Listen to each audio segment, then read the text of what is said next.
Welcome, Detective. Please, make yourself comfortable.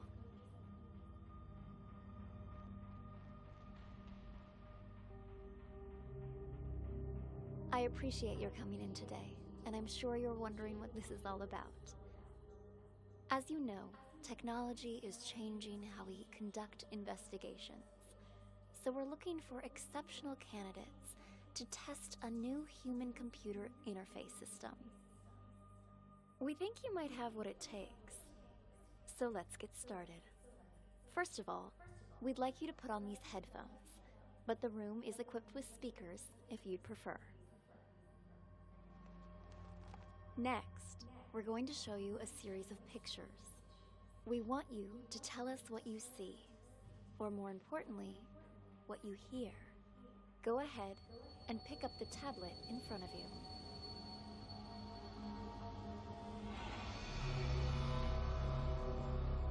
Try to relax.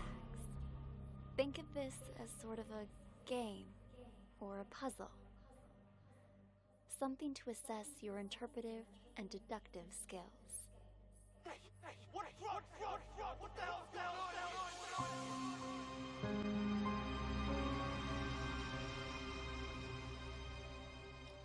State your name, please. Already told you. Tyler.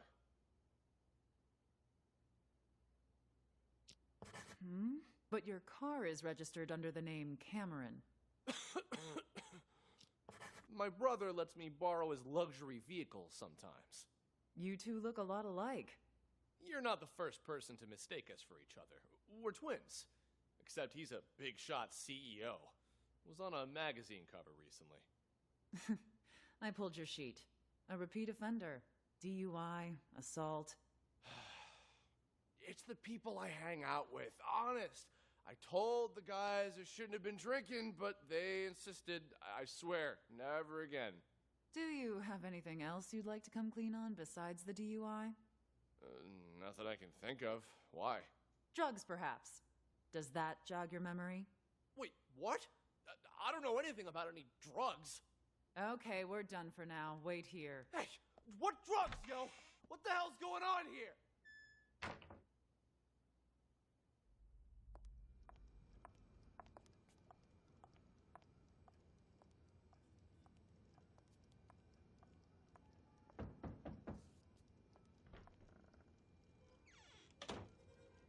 Amber, how'd it go? Asked him the basics. He said he didn't know anything.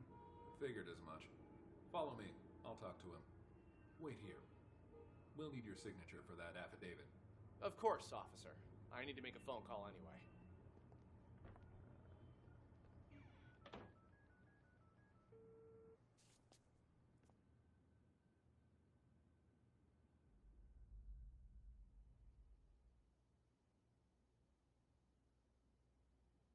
Officer, you said something about drugs earlier. What was that all about? What's your name, son? Tyler. Same old story, I see. If you're Tyler, then who's the Tyler in the room next door? He's here too? Let me ask you again. Who are you? All right. Cameron. This isn't your first time impersonating Tyler, is it? No. If it was only a DUI this time, you might have been able to pull off your little stunt again. But seriously, drugs? You really want to pin that on your brother, too? What drugs? We found a whole kilo in your trunk. That's impossible! Okay, I drink too much, but I've never taken anything stronger than aspirin. I want to see my lawyer. Finally, there's the magic word. Amber, let's go. You want to question him again once his lawyer gets here? We already read him his rights, but he didn't ask for a lawyer until now. The statement we got will hold up in court. Lawyer or no lawyer, we've got him.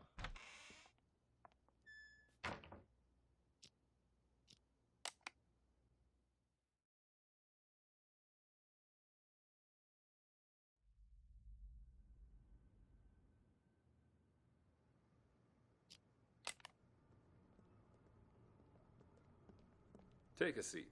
Thanks. The tips you provided us have all been checked out. We've got the guy and the drugs. There's just one thing I don't get. Why Why would you report your own brother? Because he's got to learn to take responsibility for his own mistakes. What do you mean by that? We're twins, right? Identical. He's been pinning his fuck-ups on me ever since we were kids.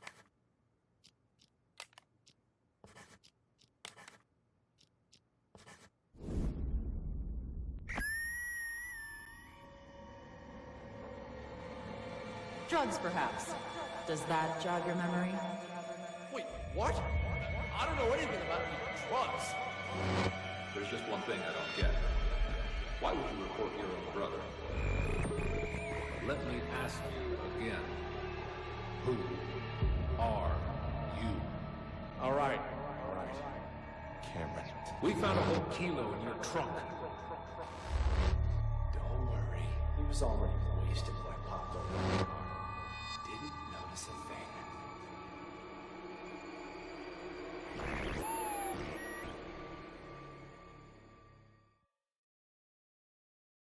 So you believe that the twins swapped their identities? Excellent assessment, Detective.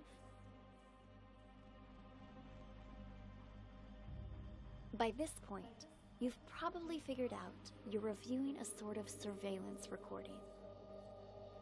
All of this data is contained in and processed by what we're calling the Acoustic Detectives system. It allows you to freely navigate through past events using captured audio. Ultimately, we're hoping to assemble a new investigative department that will rely heavily on this invention, both to solve cold cases and assist with new ones as they develop. You're off to a strong start. Let's get back to it, shall we? How about something more challenging?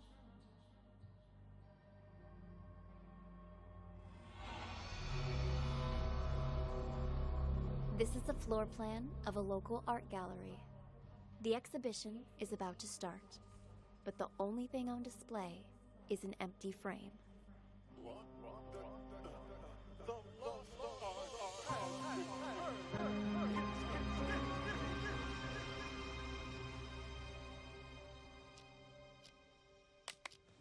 Mr. Green, what brings you here?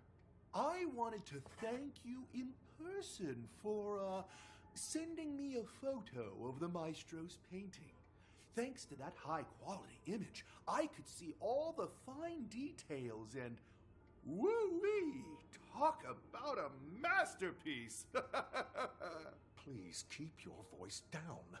I sent it to you because you've been a good sponsor to this gallery, and I hope that will continue. But we're under strict orders not to show that painting to anyone. The threat of forgery alone. Who is this, huh? Whatever. Ha! Good luck to anyone who thinks they could copy the maestro's genius. Still, there are those out there that would try. What am I, a frickin' call center? Ugh. Sean, buddy, calm down. I get it. You know I only collect originals, the best of the best, right? I wanted to see it before the opening, and now that I have, I'm gonna buy it. Actually, about that, I'm afraid that... Maybe you should just answer that, Go ahead. Right then. Like I said, just swung by to say thanks for the sneak preview. You've probably got a packed schedule. I'll see you out there.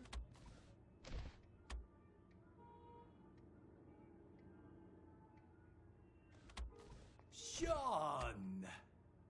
Ah, Maestro, there you are. I was just looking for you. I viewed your painting the other day, by the way. Truly a masterpiece.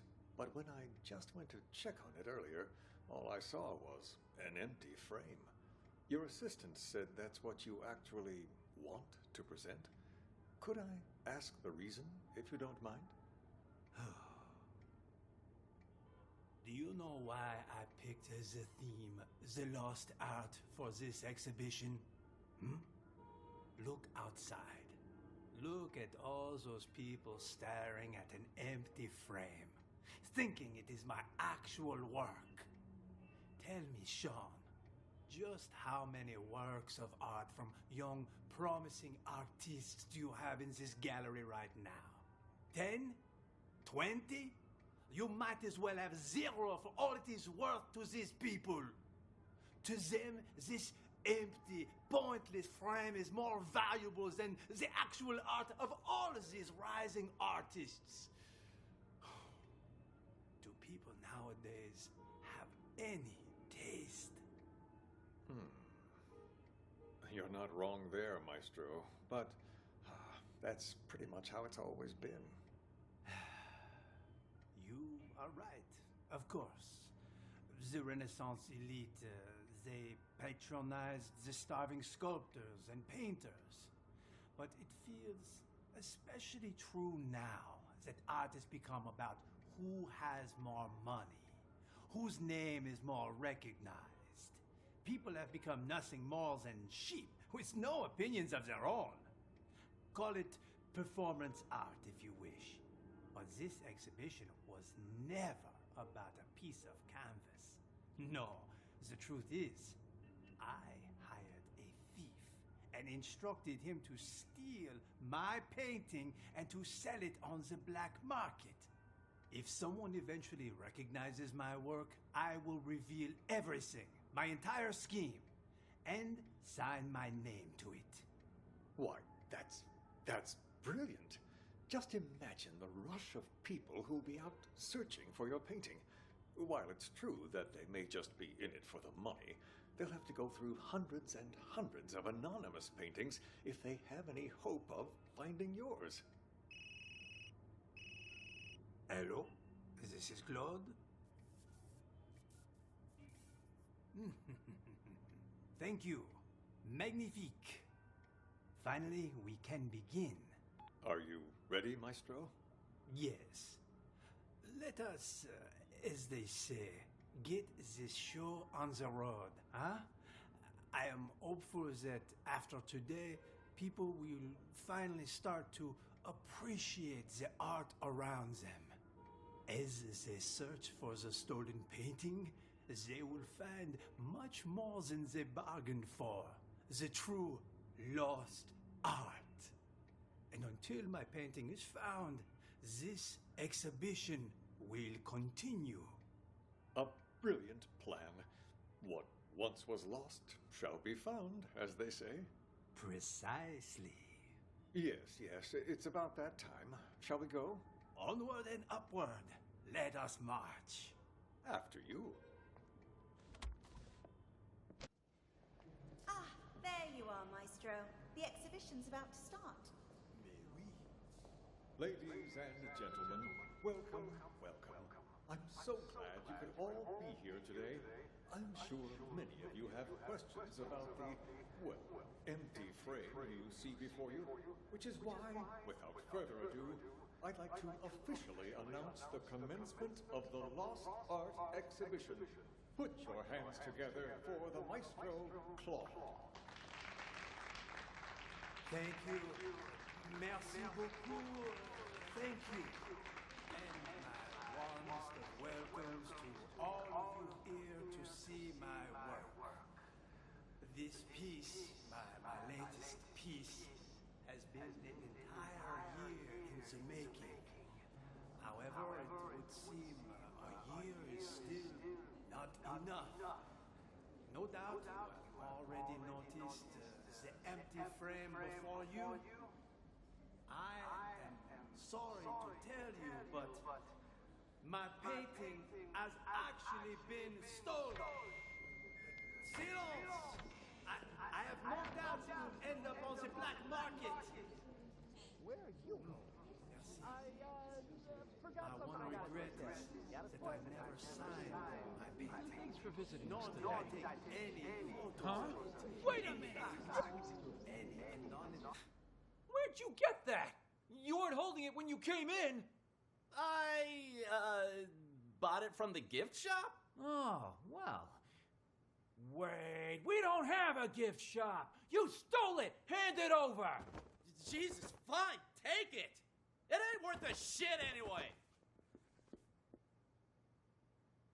Found. But what? Another way? cannot be. What? The lost art has returned. It's a miracle.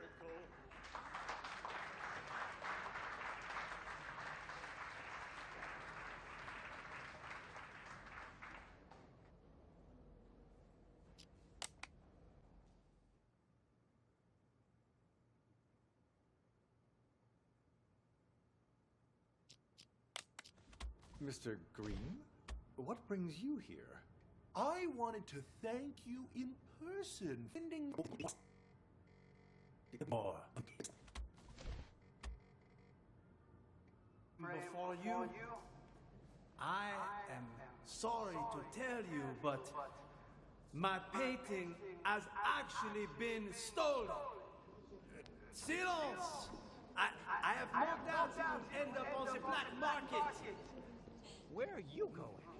I forgot something I gotta take care of. Got a split? Never signed my painting. Thanks for visiting. Nor did I take any photos of it. Wait in fact, any anonymous painting out there on the market could, in fact, be my work. I hope that one day you will seek out the truth using only your eyes and, of course, your heart. And nothing else to find my painting. Director, the painting's been found. But what? Another one? It cannot be. Another one? The lost art has returned. It's a miracle.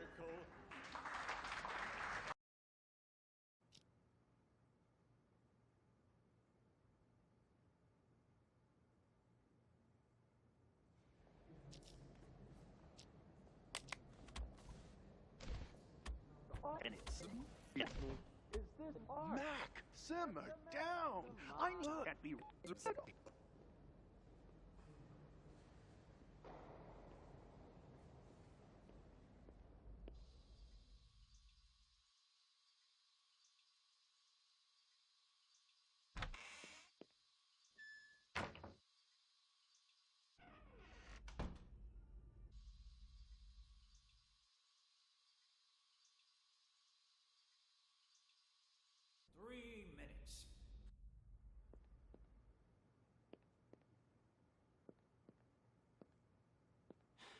Damn it.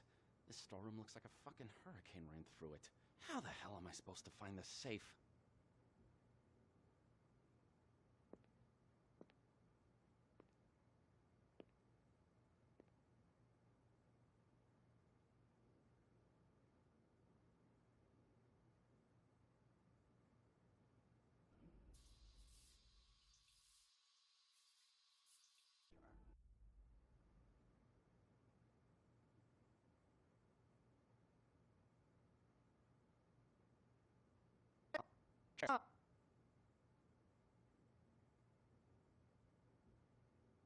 Huh? Ah, that must be it right there. Let's give the old combo a try.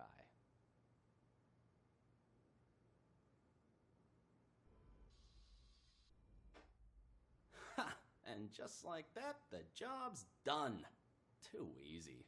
No wonder the old man ain't paying me much. Could have had me swipe a nicer painting, too. People these days will call anything art.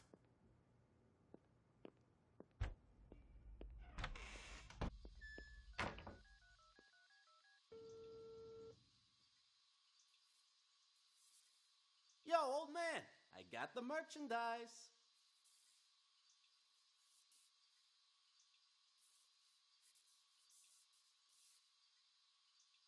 Wait, what?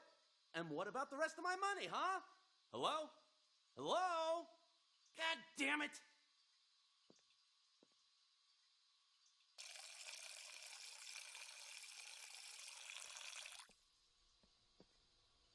Hey, you don't happen to have a light on you, do you? Hmm? What's that you got there? What? Hey, this is... That a copy of the Maestro's painting? I got one myself. Pretty good, huh? Yeah, yes, of course. Want a cigarette? Don't know about you, but I'm barely keeping it together. Before the 90s, you could smoke anywhere, but now? Sure, thanks. Don't mind if I do.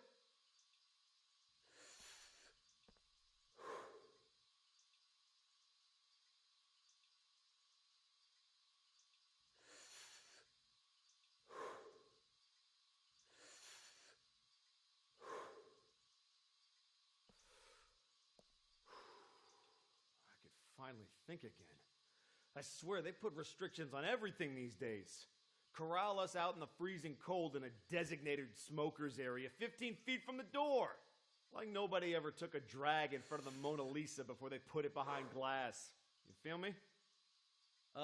Sure. Yeah, I feel ya. Goddamn rules.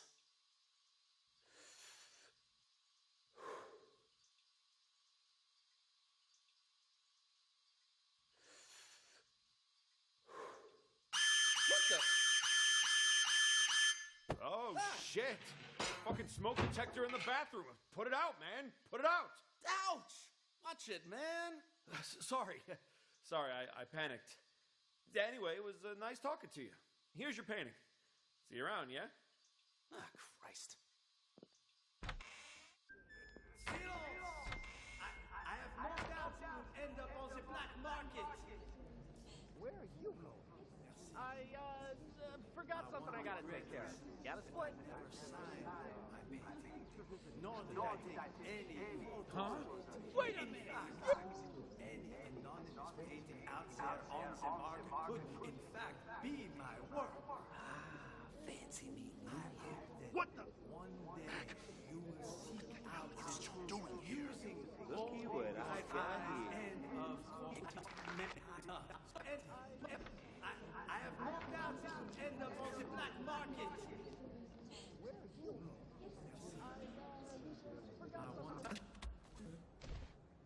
Just a bit.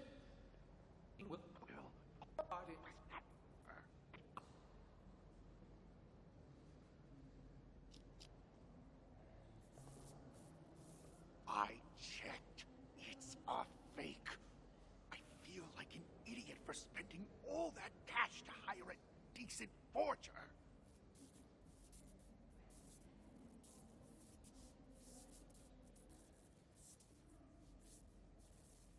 Yeah, well, turns out that one's fake too. The deal's off. Forget about the rest of your money. Sorry. Important call, you know. But anyway, I wanted to ask, you sure it's okay? I mean, taking the painting behind the maestro's back and everything.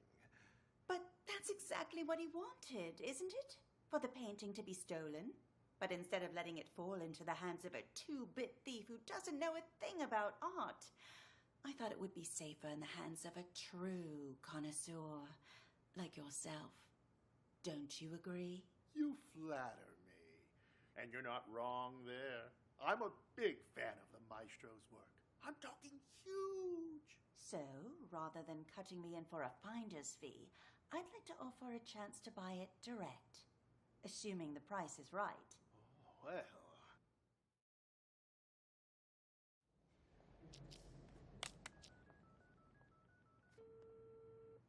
Good news. I have a potential buyer. One I don't expect will require much convincing or ask too many questions. Quit worrying. It's perfectly safe. You know I don't deal with the real thing. Ever. But the others are none the wiser, and my position lends me plausibility. So long as you keep your mouth shut, everything will be fine. Besides, I have complete faith in your skill. There isn't a single person who'll be able to tell your work is a fake. Anyway. It was A2, a round building. The exhibition will start soon. You must hurry.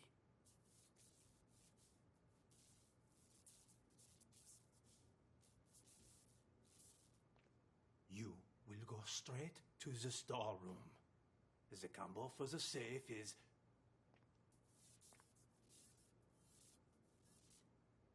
Yes, well, you must not get caught.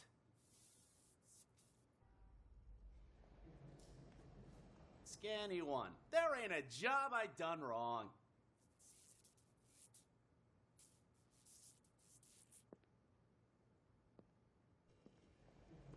Excuse me. Is this the,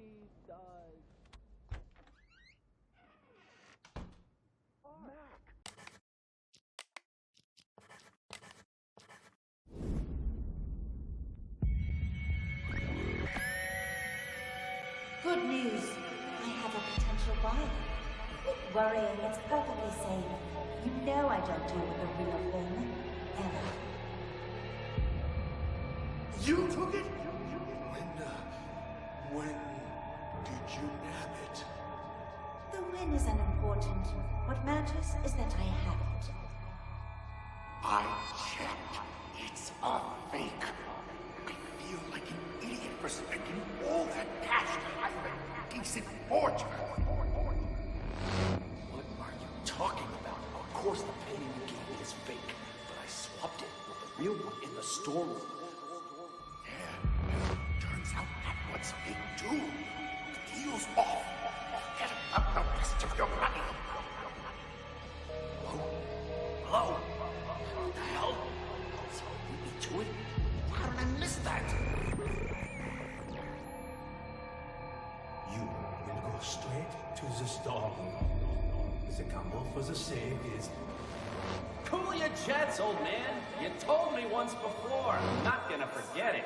Yo, old man, I got the merchandise. Ouch! Watch it, man. Sorry. Sorry, I panicked. Anyway, it was nice talking to you. Here's your painting. See you around, yeah? You stole it! Hand it over! Jesus, fine, take it! It ain't worth a shit anyway!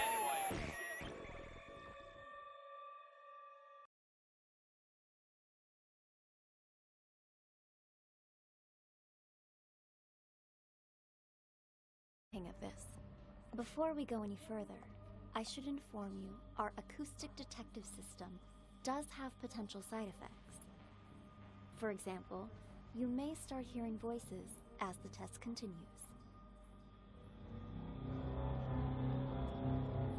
There's nothing to worry about, I can assure you. When the exam is finished, depending on the outcome, we'll provide any additional treatment you might need. Now on to the next scenario.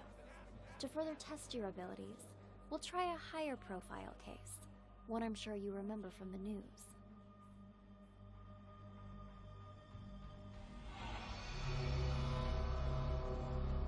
The bombing that occurred last year at the Central Booking Complex downtown.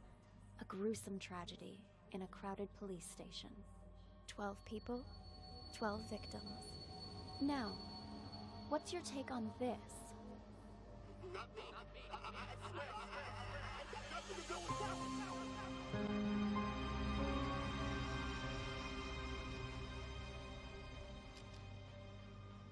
Hello, Sergeant. May I please have my phones back? Name? Dwight. Let me check here. Theft case, huh? No can do. Your phone's evidence in an ongoing case, so you'll have to follow procedure. But they're mine. All right. What do I need to do? Who told you to come here? Ask them to write you a release form. An officer named Jessica. I need to go back to her. Officer Schrader, you working the night shift tonight? Well, what a surprise. I don't even have to bust you, you still end up here. What do you do this time? You wound me. I'm nothing if not a law-abiding citizen. Just picking up a pal like a good friend. Well, hey there, Captain Martin. What are you doing here? Got something to take care of is all. Well, I'll be. Blade and Doug? How's life treating you guys? Shut it, you dumb fuck. Don't act like you know me. You two, phones, wallets, and whatever you have in your pockets on the desk. Relax, Schrader. We had a small fender bender. They're accompanying me so we can sort out the details. Hi, Officer Schrader. You don't think you could ask around and see when Chip's gonna get released for me, do you? Oh, so you own the place now, do you? Find out yourself. Mickey! Glad to see you. Officer, nice to meet ya. Name's Mickey. Mickey Ocean. I'll take care of the paperwork, Schrader. Give this patient gentleman his phone. Here, now beat it. I lost 2 of these. There should be another one. 2 phones? You think you're Daddy Warbucks? By the way, could you tell me where the bathroom is? Inside, to your left. Good evening, officer. So sorry for the trouble. My friend didn't know any better. Whatever, Mickey the sea monkey, was it? Did you bring money for his fine? That I did. Right here. I need your signature. And try to keep your buddy on a tighter leash. Thanks a mil. I'll see you around. Keep up the great work, rookie. Dr. Cassidy, burning the midnight oil, I see. And, wow, who do we have here? Oh, shut up. Never mind. Who the hell's calling me this time of night? Cassidy, take our friend here to the interrogation room. I've got to answer this. On it. You, phone, wallet, everything in your pockets on the desk. Here's my phone. You gotta pat me down, too. Tucker handled that already. Just let him in. You'll get him back when you leave. Just came back to bring Sting. Why are you here? No, we should talk now. I'll come find you.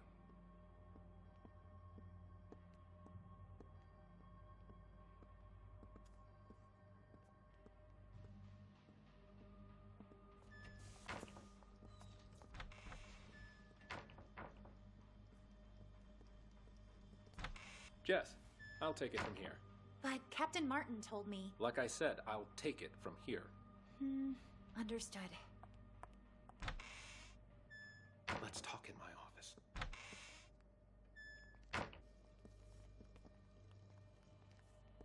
Take a seat, please. Now. What the fuck are you doing here? That idiot Blade hit a cop car, and that buffoon Martin arrested us. He's just trying to give us a hard time. Martin's always been trouble. You think he heard something? Not that it matters. I've got everything under control. Picked up Sting and Kint to clear the way for you to take over. Who'd have thought, huh? All three of us in the same police station. Those two behave? Sting didn't even try to run. Sounds just like that old fox. Kent? Kint, he couldn't run even if he wanted to. What do you mean by that? I went to the Mountain Hotel earlier to case the place and found Kint in a VIP room. Sucker was already 3 sheets to the wind. Saw an opportunity, so I had him booked for public intoxication. No shit. Huh. Why'd Kent get there so early? You think the boss told him before the rest of us? I didn't see anyone else there. What's your boss look like? Nice try. Only us three have ever seen our boss in the flesh. He likes to keep a low profile, you know? I wasn't trying to trick you. Just curious, is all. Yeah, but something's off. I've seen Kent drink for years, yet I've never seen him drunk. Not even once. Looked pretty sauce to me. Didn't even wake up on the ride over. Must have had himself a whole bottle. Or 5. Yeah, well, this guessing game won't get us anywhere. You keep an eye on those two there, will you? We can't let anything go wrong now. I'm gonna go see the boss. Okay. I'll see you out.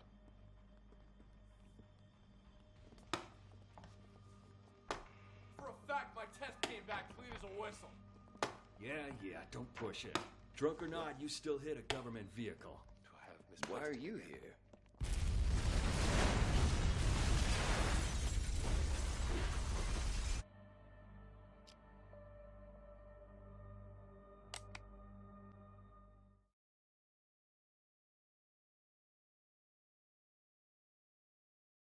Hello, Sergeant. May I please have my phones back? Name? Dwight. Are you done? It was just a phone! Guy didn't even want to press charges. But you brought me in anyway just to hit me with some outrageous fine for petty theft. You broke the law. What? Doesn't surprise me that you're a rookie. No one else about it I had something like this on night patrol. You're wasting everybody's time. I've had just about enough of you. Thankfully, you won't be my problem much longer. Somebody paid your ticket. I'm in no hurry. Though can't say the same for the guy whose phone I pinched. He looked like a real complainer. Excuse me, officer. Sorry to have to bother you again. Come on in. Well, speak of the devil. The desk sergeant wants a release form. Can you help? I'd really appreciate my things back. No problem. I'm almost done. You're lucky you aren't being booked. But you still gotta fill this out. No. For crying out loud. It's not like I went on a killing spree. There. Ta-da! Signed and dated. Can I leave now? You two, we're going to reception.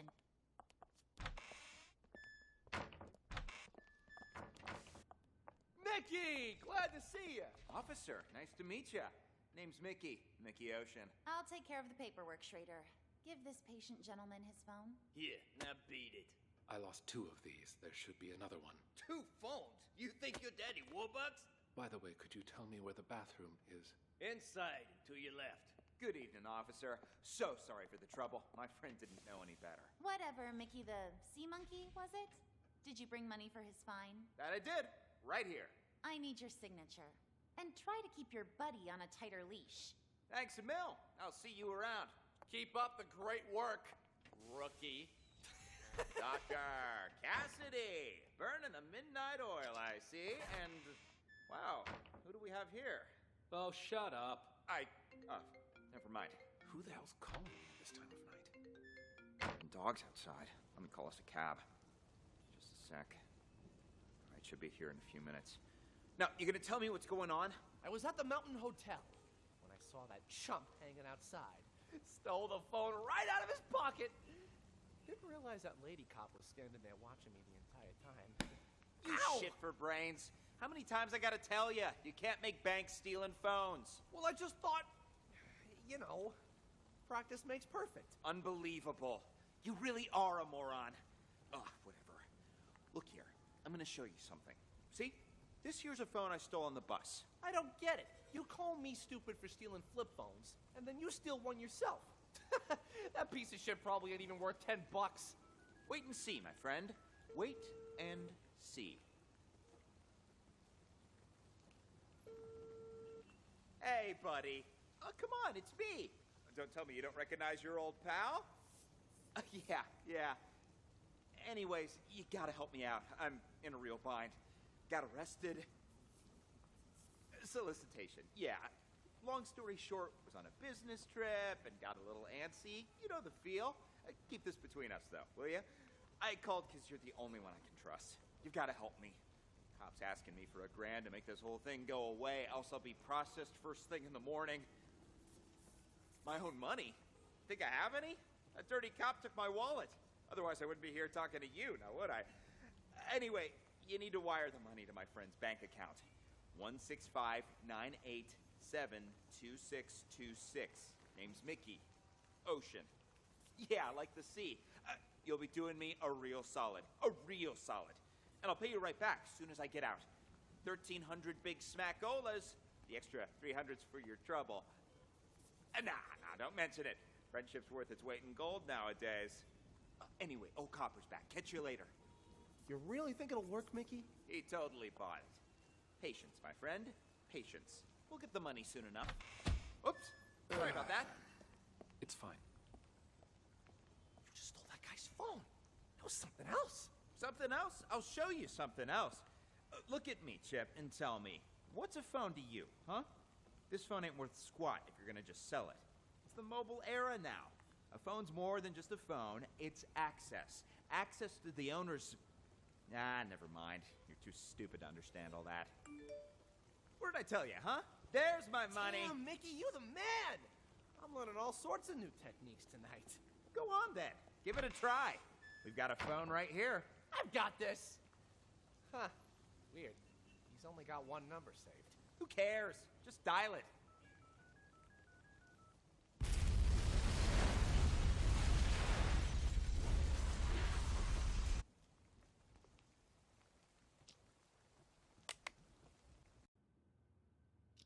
Hello, Sergeant.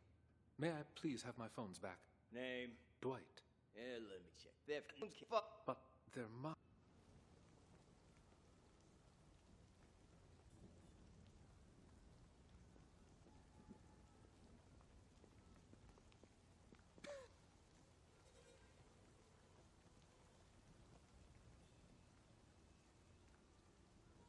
up here. What? Excuse me. Bother you.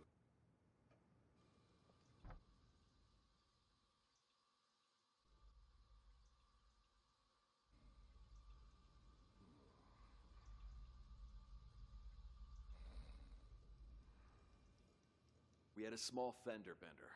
They're accompanying me.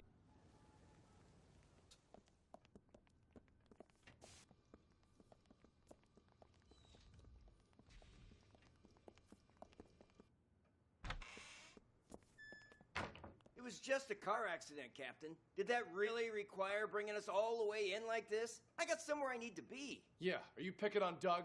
Quiet, both of you. I'm doing this by the book. And now that we're back at the station, I'm gonna make you take another breathalyzer. We blew at the scene and it came back negative. What more do you want? You gonna let us go or not? Congratulations, loudmouth. You're up first. Follow me. You, stay right here.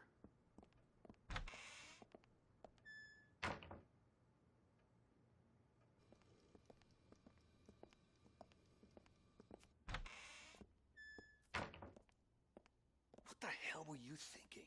Hitting a police car? Did it ever occur to you that it might blow your cover? I had to act fast. The info I've got is crucial for my investigation. Raven's going to show up tonight. What? All right, I want you to tell me everything. I'll send someone to keep Doug busy. Jess, there's a man in the conference room. Go in there and stall him for as long as you can. Tucker, it's... Accident. Only it didn't seem so fake to him. And I need you to keep it that way. Do whatever you need to do, just... Word on the street is, Raven's in town. So everyone stay vigilant. Raven? I don't have all the info, but I'll fill you in once I have more. All right, I've sent someone in to stall Doug. Now tell me what you know. But make it quick. That car accident you staged won't buy us much time. Yeah, Doug was already getting suspicious. Okay, how much do you know about Raven? I've heard all sorts of things. Some of them are so Hollywood blockbuster, I'm not sure what to believe anymore. I've been undercover as part of his organization for 2 years. Everything you've heard about him is true. After he pulls off a major heist, he wipes out his crew and gets a new identity. Remember that cargo freighter? The one that blew up in the harbor? Raven's doing. Got what he wanted, murdered his guys, and scuttled the ship with a remotely detonated explosive. All the info we've gathered on him suggests he eventually kills anyone who's seen his face. That explains why I can't find a single person who knows what this psycho looks like. To tell you the truth, I wouldn't be able to positively ID Raven if he was standing right in front of me. But if this precious pattern of his means anything, we might have a chance of nabbing him tonight. He's made himself nothing short of a fortune running the rackets in this city the past few years. So when he calls a meeting with all of his associates up at the Mountain Hotel, I'm guessing he's looking to tie up loose ends.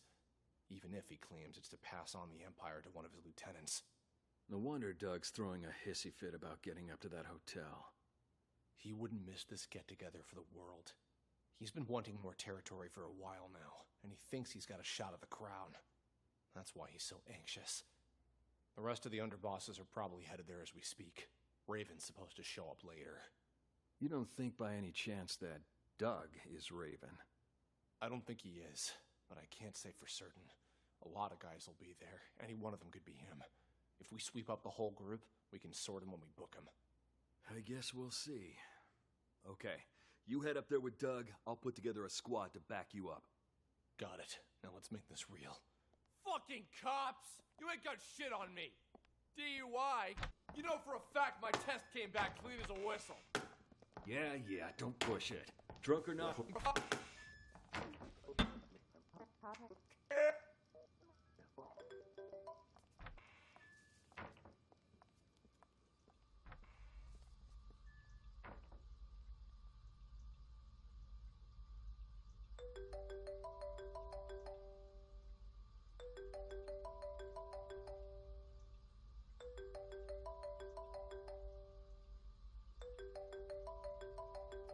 Where's this place, huh? Oh, fuck, I'm in lockup.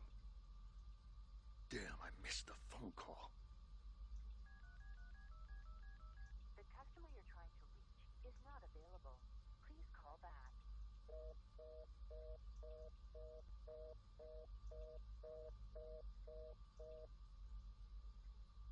Hello? Anybody here? Everybody's still breathing. Well, would you look who's awake? Quiet in there. Hey, come on, let me out. What are you in for, huh? Let's see. Public intoxication. Beautiful. Why'd they even bother? Aw, shove it already. Just open the gate. Let's try to limit our alcohol next time, maybe. I didn't even have that much. How come I passed out? Somebody slipped something in my drink. I still feel groggy. Yeah, I've seen plenty of guys like you, all claiming they didn't drink that much.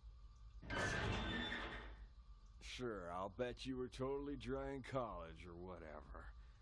Having trouble walking straight. Ooh, legs a bit heavier than I remember. See, more proof that you shouldn't drink in your condition. This way. Let's get you released.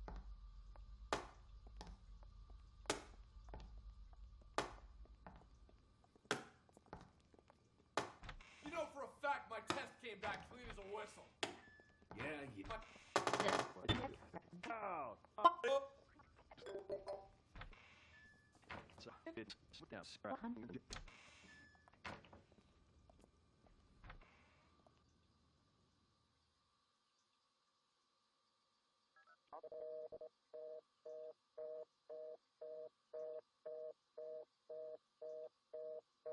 God damn it. Who are you calling at a time like this? Answer the fucking phone.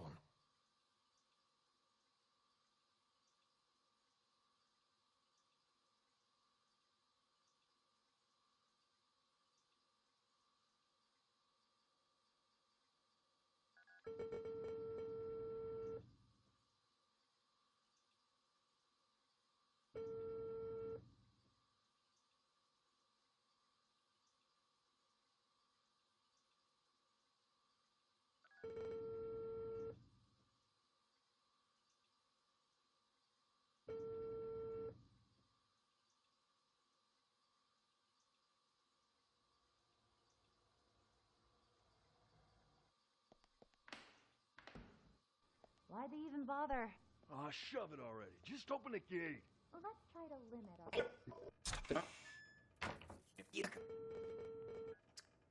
What do you want? What more do you want? You gonna let us go or not? Congratulations, loudmouth. You're up first. Follow me. You, stay right here.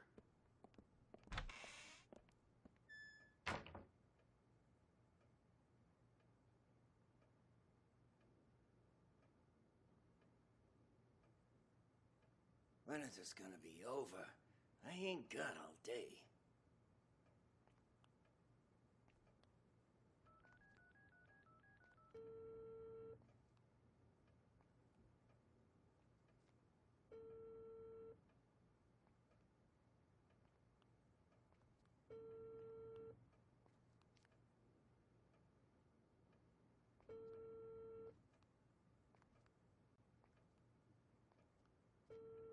Tucker, it's me. I'm at your place. Where are you? Let's talk later. See you at the meeting.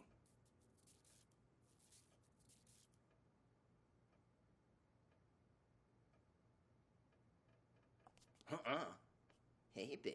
You new? Jess, I'll take it from here. But Captain Martin told me... Like I said, I'll take it from here. And I need to go. Jess, there's a man in the conference room. Go in there and stall him for as long as you can. Conference room? Why? What did he do? Car accident. Fake car accident. Only it didn't seem so fake to him. And I need you to keep it that way. Do whatever you need to do, just don't let him leave. Roger that. Word on the street is Raven's in town. So everyone stay vigilant. Raven? I don't have all the info, but I'll fill you in once I have more.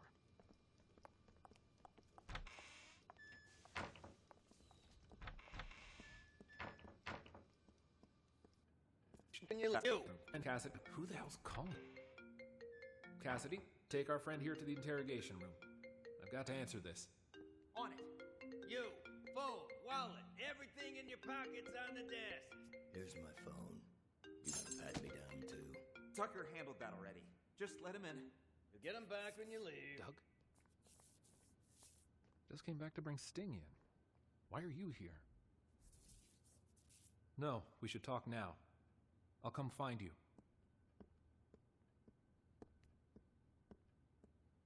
Info, but I'll fill you in.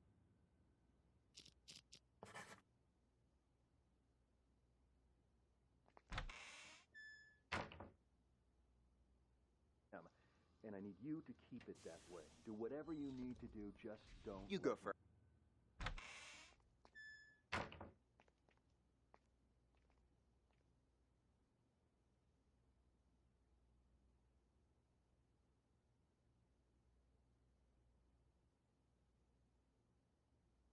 It's just you and me now, Sting. What are you guys trying to pull, huh? I mean, setting up roadblocks and arresting people for no good reason. Tucker gave the order earlier today. He didn't explain anything, and I had no idea he was trying to catch you. What's this Tucker up to? Now that you mention it, Tucker has been acting strange lately. Before he brought you in, he was up at the Mountain Hotel. Picked up a drunk. Guy's still lying and holding. Mountain Hotel? What are the odds? What's that drunk look like? Like any other dirty drunk. Had himself a good limp, though. His leg, was it prosthetic? And did he have a scar on his right eye? And how do you know all that? You know the guy? Interesting. Doug's behind this, no question. Doug? Why's that? Earlier today, our boss informed us he was going to choose his successor. Only me, Doug, and Kent have a shot, really. Now, Doug asked Tucker to lock me and Kent up. It's so obvious. He wants to make sure he's the only candidate. Damn, you're telling me that drunk was an underboss? He took a bullet for the boss. That's how he lost his leg. That prosthetic leg of his was a gift from our boss, too. Got anything else for me? I gotta get to that hotel. Actually, there is something else. I just heard from Martin that it's highly likely Raven's about to resurface. Raven? Get out of here. If Martin said so, there's gotta be some truth behind it. You've heard of Raven, too? Only rumors. Word on the street is Raven kills anyone who gets a look at his face. Once he's made enough money, he runs off and gets himself a new identity.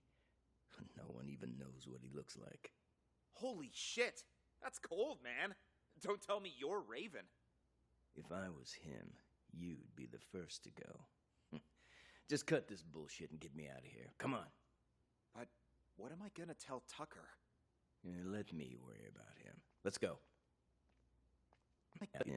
Street is Raven kills anyone. Raven? Get out. It's so obvious. He wants to make sure he's the only candidate. Damn, you're telling me that drunk was an underboss? He took a bullet for the boss. That's how he lost his leg. That prosthetic leg of his was a gift from our boss, too. Got anything else for me? I gotta get to that hotel. Doug and Kent have a shot, really. Now, Doug asked Tucker to lock me and Kent up. It's so obvious. He wants to... Everybody still breathing? Well, would you look who's awake? Quiet in there. Hey, come on, let me out. Schrader. I'll take care of the paperwork, Schrader.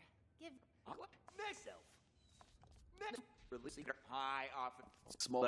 care, good friend, citizen. Ask them to write your... Schrader, you working the night shift tonight? Well, what a surprise. I don't even have to bust you. You still end up here. What do you do this time? You wound me. I'm nothing if not a law-abiding citizen. Just picking up a pal like a good friend. Well, hey there, Captain Martin. What are you doing here? Got something to take care of is all. Well, I'll be. Blade and Doug? How's life treating you guys? Shut it, you dumb fuck. Don't act like you know me. You two, phones, wallets, and whatever you have in your pockets on the desk. Relax, Schrader. We had a small fender bender. They're accompanying me so we can sort out the details.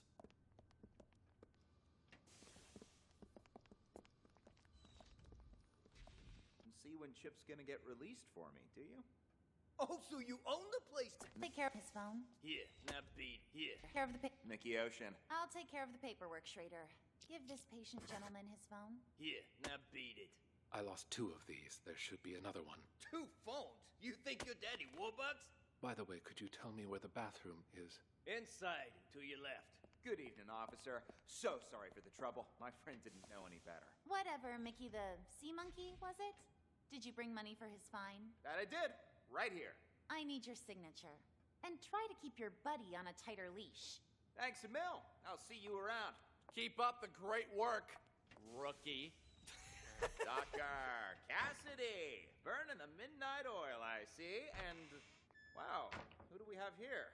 Oh, shut up. Now, I'll come find you.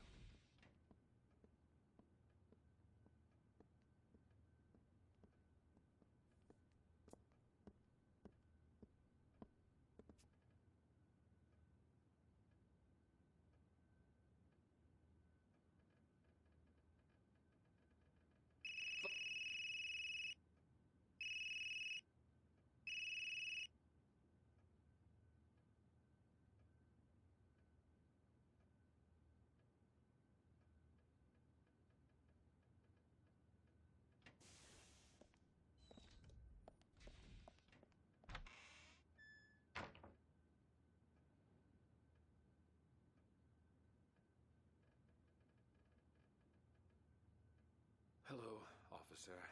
Have you seen my phone? Oh, you again? That's gotta be a record. Yeah, I seem to have misplaced Are it you again. here?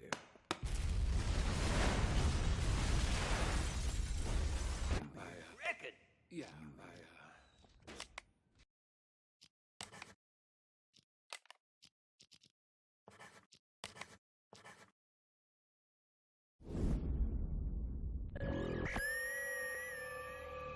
I went to the Mountain Hotel earlier to case the place and found Kent in a VIP room. Sucker was already 3 sheets to the wind. You think the boss told him before the rest of us? Yeah, but something's off. I've seen Kent drink for years, yet I've never seen him drunk. Not even once. I'm having trouble walking straight. Ooh, legs a bit heavier than I remember. Remember that cargo freighter? The one that blew up in the harbor? Raven's doing. Got what he wanted, murdered his guys, and scuttled the ship with a remotely detonated explosive. All the info we've gathered on him suggests he eventually kills anyone who's seen his face. Oops, sorry about that. That guy's phone. There's something else. I've got this. Huh. Weird. He's only got one number saved. Who cares? Just dial it. He's made himself nothing short of a fortune running rackets in the city the past few years. So when he calls a meeting with all of his associates up at the Mountain Hotel, I'm guessing he's looking to tie up loose ends. I was at the Mountain Hotel. I saw that chump went outside. Stole the phone right out of his pocket. Didn't realize that lady cop was standing there watching me the entire time. Goddamn, who are you calling at a time like this? Answer the fucking phone.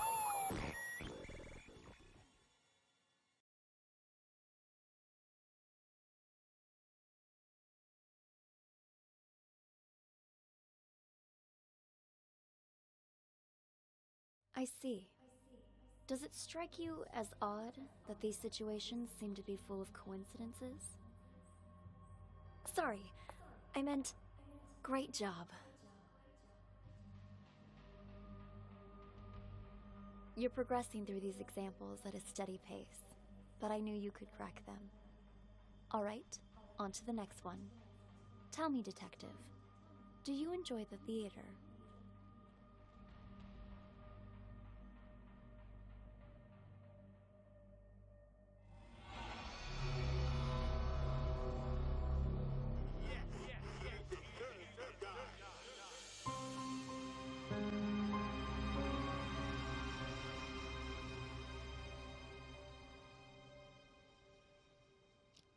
Seems like your old castmates were just as surprised as the trade papers by your return to this stage. I've got to thank you for that, Harvey.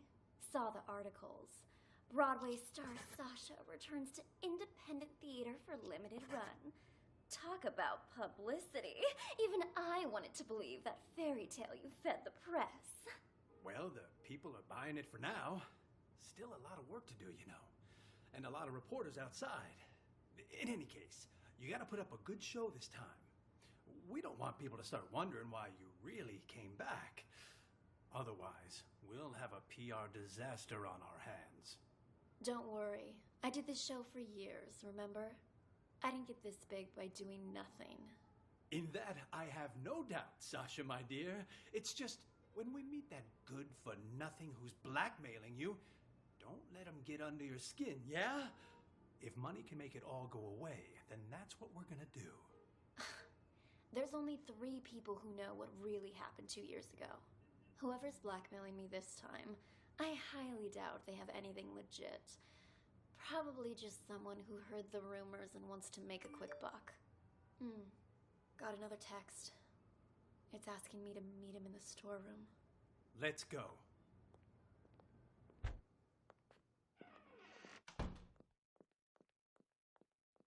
Come on in. Slim? Surprised? Sasha, let me handle this. You keep hinting you have something, so let's see it. Well, allow me to introduce you to this rope. Let me guess. You're gonna try to hang us with that frayed piece of junk. Oh, you're right about that. See this cut here? Who did that, I wonder? What do you think the police would say if they got their hands on this, huh? I don't have time for this. Just pay him.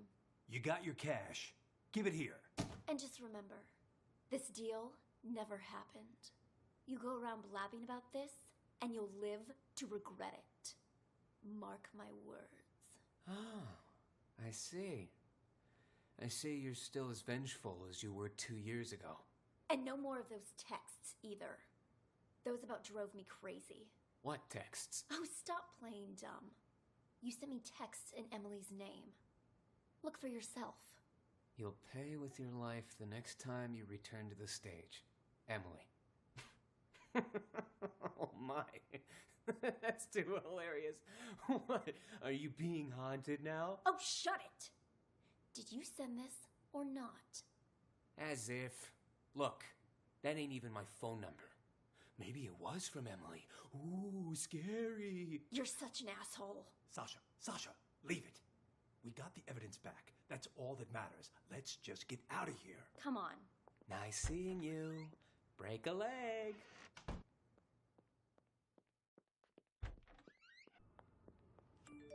Huh?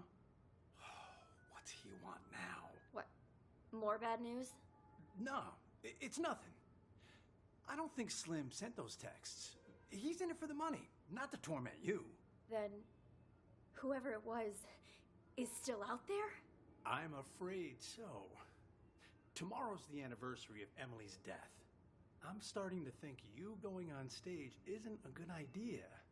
At least until we've figured this whole thing out. I mean, what if someone attacks you? I get you're concerned, but don't be, okay? I told Larry I'd do 3 shows, but my plan is to perform for 1 night only. I'm supposed to appear back on Broadway tomorrow. I signed a new agreement with the Halcyon Theater Company and everything. If I don't show up, I'll be in breach of contract. Though that's only for willful breach. What if it was force majeure? Say, for instance, you get injured.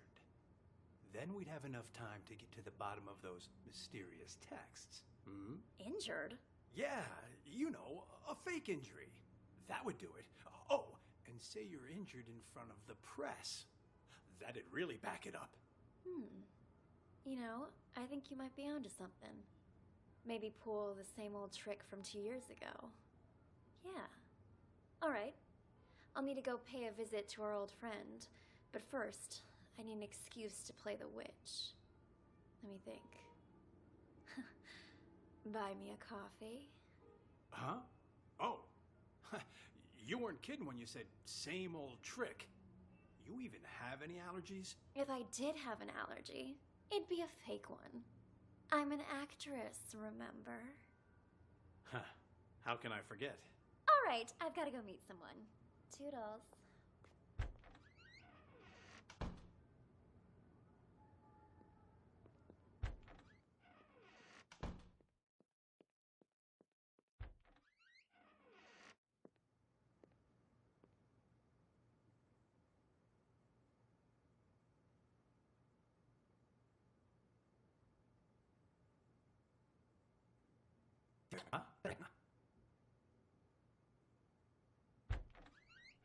We were pretty convincing back there, huh? Now where's my cut? There you go. Gotta hand it to you, man. Must have been tough getting Miss Big Star back here. Don't flatter me. But what was that text about, huh? You don't trust me? Had to hear Sasha in my conversation for yourself, so you make me call you behind her back. That's a good way of getting caught. Also, that's a bit paranoid, even for you. But whatever. She agreed to the fake injury thing, so we'll be fine. Wait, what? Text? Call? I did no such thing. This whole thing too much for you, big guy? Rattling a few brain cells, huh? You sent me a text telling me to call you, you ignoramus. Look, right here. Call me. Don't let Sasha know. Gotta hear what she wants to do next, huh? What the hell? Let me see that. And see? The text before that, telling me to get her to fake an injury. And before that, telling me to convince her to come back to the theater. Whoa. Why would I care about any of that? I'm only in this for the money. Doesn't matter to me if she's injured or not, or even if she performs tonight. Besides, this ain't even my phone number.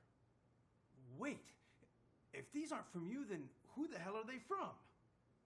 Wait a minute. Hold it. I remember this number. It ain't yours? All the texts I've been getting were from this number too. What?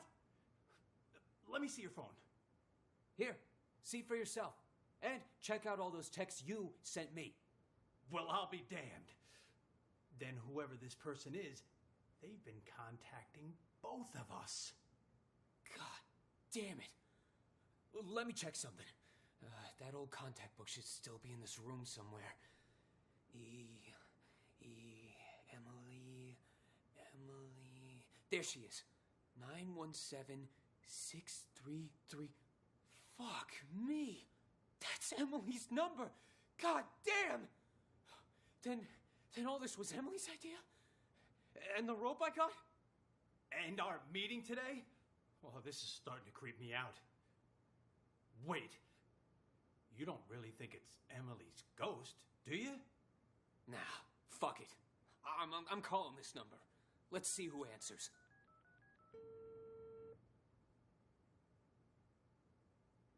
Huh?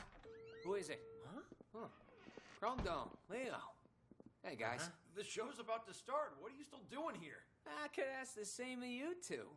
Hey, who are you carting along, huh? Wait. Cromdome, Leo.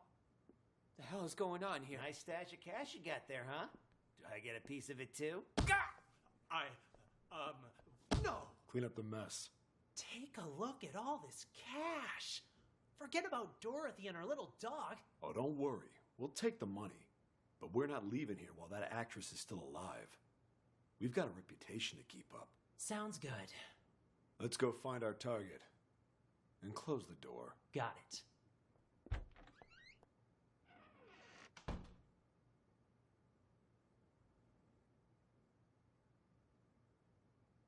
Emily is in the... What? What the fuck? Oh my god, guys! Are you okay? Who could have done this? Harvey, wake up! Harvey!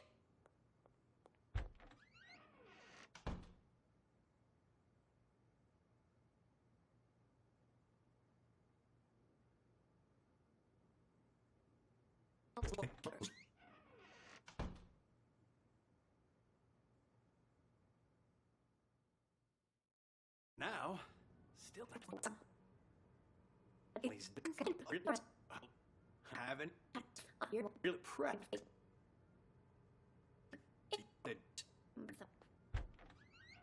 Is Jeff in there? Sasha? Oh, hey, Four Eyes. Just wanted to come say hi to Jeff.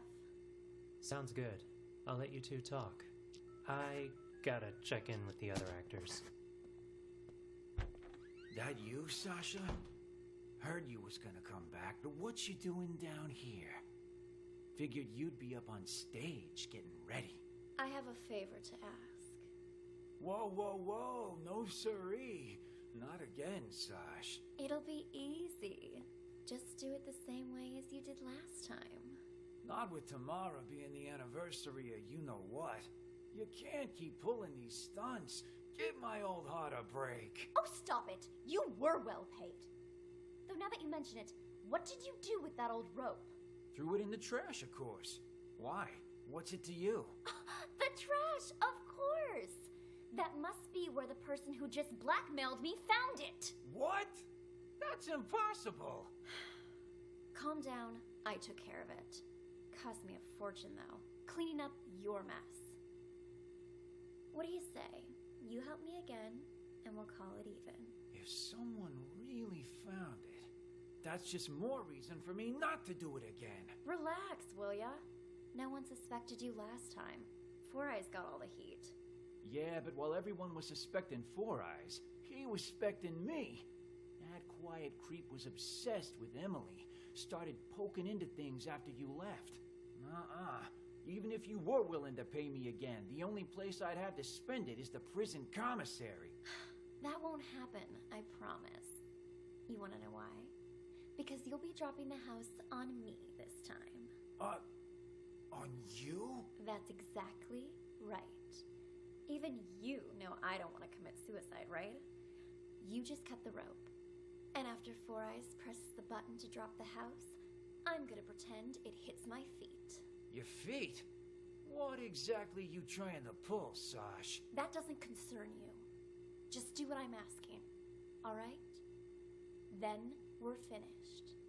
And you can pretend this never happened. Well,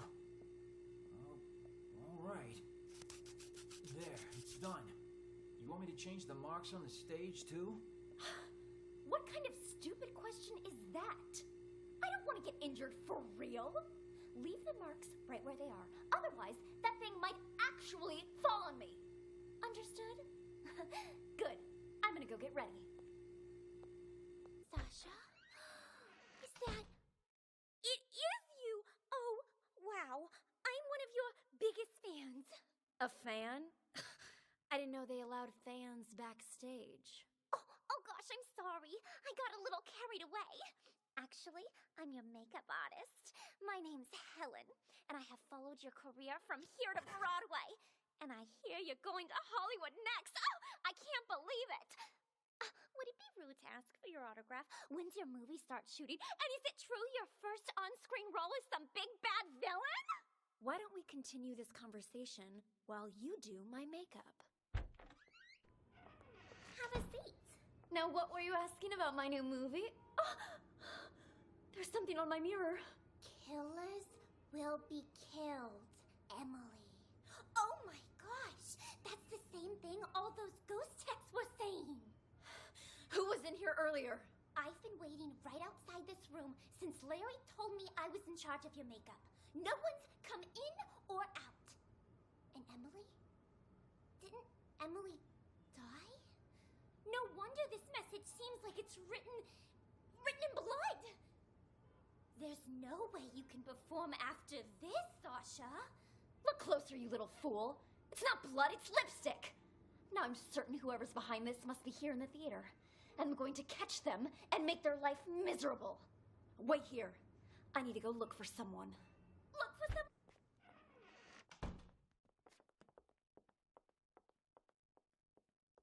That manager of mine? Harvey. As I recall, he went into the storeroom earlier. Got it. Thanks. Whoever's pretending to be Emily is in the... What? What the fuck? Oh my god. Have you, taken care of it? The, new alterations? I sewed on the applique, but they didn't work like we hoped. Larry, something terrible's happened. What? Whoa there, Sasha. Calm down. What happened? It's Harvey and Slim and Chrome Dome and Leo. Somebody's knocked them out. I don't even know if they're still alive. Wow. That's impossible. I just saw them earlier at the rehearsal. They're in the storeroom. Follow me. The storeroom? That's where Slim goes to get high. He thinks the straw in his costume masks the smell. Anyway, it's almost showtime. You and Ashley get ready to go out. I'll send Four Eyes to check. There's no way I'm going back on stage now. I want to get out of here, but I can't because someone locked the back door. Perhaps it is too dangerous for Sasha. Maybe I can... Who is it? Is Sasha there? Who's asking? And what do you want with her? It's me, Leo. Just need to talk to Sasha for a sec. He's lying. I just saw Leo unconscious in the storeroom. I don't know who that man is or what he wants. Sasha isn't here right now. And you're not in the first scene either, so head backstage. We've already got enough going on here. What should I do, Larry? I can't just leave. He might be waiting outside. I'm thinking you can use the side door on the stage. You can play the witch in the first scene. Then, when the smoke appears, you can use it as cover and leave from the side. And as for Dorothy, Ashley can play her, can't you? All right. If you're sure. Of course. Quick, let's switch our costumes. Would you? Right, I'm on it. Hurry. The role of the witch is simple. Just follow the marks on the stage. Got it. We're all set then. You know the lines, right, Ashley? Oh, don't worry. I've played Dorothy before. All right. We're on, Four Eyes. Raise the curtains. Music, start. Do any of you know what magic really entails? Is it hope? Miracles? Ha! More like a fool's hope. In Oz, magic means strength. Magic means power. And I, Eleonora, the Witch of the East, possess that power. You shall all bow before me. There shall be no hope. There shall be Ready to no drop the house. miracles. On my mark. Now! What? What? She's dead. It killed her. Then those texts were real? What happened? Left my phone here? Your phone?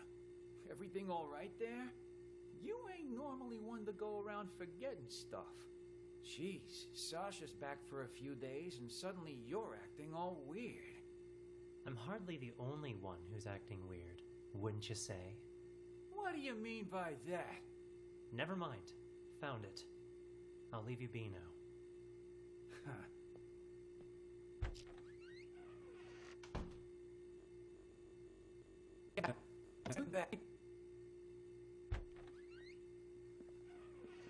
Didn't I tell you two to get lost? What are you doing back here? And in costume to boot. Got something to show you is all. Yeah? Why all the mystery? Another sorry ass taken care of. I'll keep an eye on Dorothy from here. You tie him up and lock the door. Got it. There, that's her, on stage.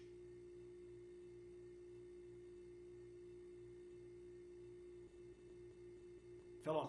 How must have beaten us to the fell on top. How? The house. It fell. How? What the? It The killed house. her. It fell on top What of. do you do, Paul? I didn't do squat. Someone must have beaten us to the punch. Things are getting out of control. We need to pull out. Roger that. Sasha will be joining tonight's performance, which means there's going to be a lot of press. So, since we've got some time, why don't we rehearse the opening scene one more time? Blocking's crucial here. We've got this. Don't worry. Sasha's playing Dorothy today, which means, Ashley, you'll be playing the supporting roles. Really? I knew this would happen. Well, whatever. All right. Four Eyes, you play Dorothy for now. Just follow the marks on the stage. Got it. Okay, Witch, stand on the mark. Yes, much better. Witch, start walking. Tech, are you ready? Okay, press the button, Four Eyes. Make sure the house lands right in front of the witch.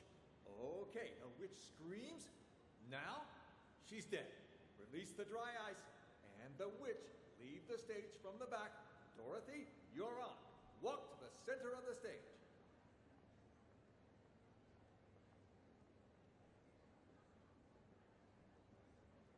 Good job, guys. Great job. Looking good. Send the house back up, Four Eyes. And while you're at it, check that rope, will you? Will do.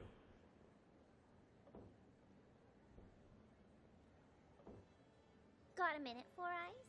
What is it? You've been working in this theater for quite some time, yeah? So you knew Emily, the actress who played Dorothy before Sasha? You wouldn't happen to know if Sasha had anything to do with her death, would you? So then, you heard the rumors too. Sasha took Emily's place right after she died, and just like that, her career took off. I mean, it's hard not to suspect her. You can believe what you want, but there's no evidence. There's no use in going around pointing fingers. I guess I just don't get it. I mean, how did the house suddenly just fall on her? Who was holding the remote when it happened? I was... Oh? Don't tell me that you might've... Of course not. And it's not like I wasn't a suspect as well. But there's no way I could have done it. The remote only controls the hook on the rope. If the rope breaks, well, no remote control or hook can stop that.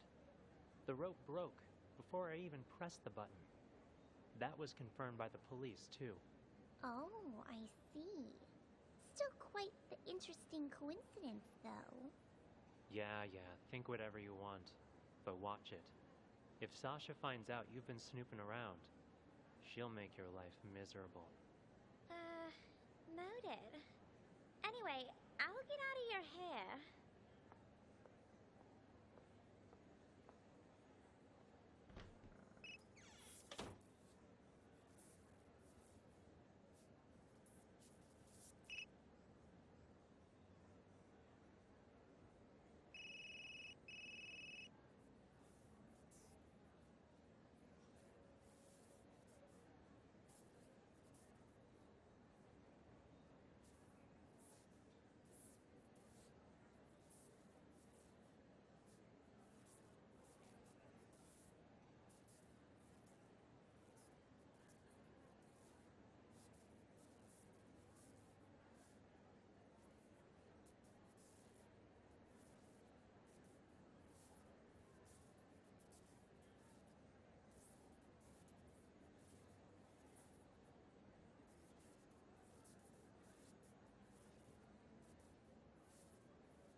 Any orders from our dear director, Four Eyes? Just wants you to double-check all the props. What, Larry doesn't think I can do my job? Or maybe you don't. Neither of us think that. We both trust you. Is Jeff in there? Sasha? Oh, hey, Four Eyes. Just wanted to come say hi to Jeff. Sounds good. I'll let you two talk. I gotta check in with the other actors.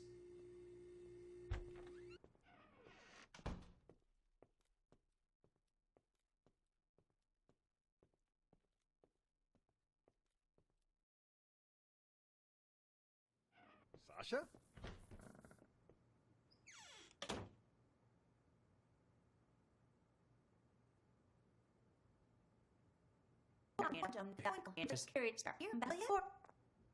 Hey, Four Eyes. Huh? Come in here for a sec, will ya? I want to ask you something. Yeah? You know Sasha, right? What made Miss Big Star suddenly decide to come back and perform here again? In this tiny little theater? Not sure.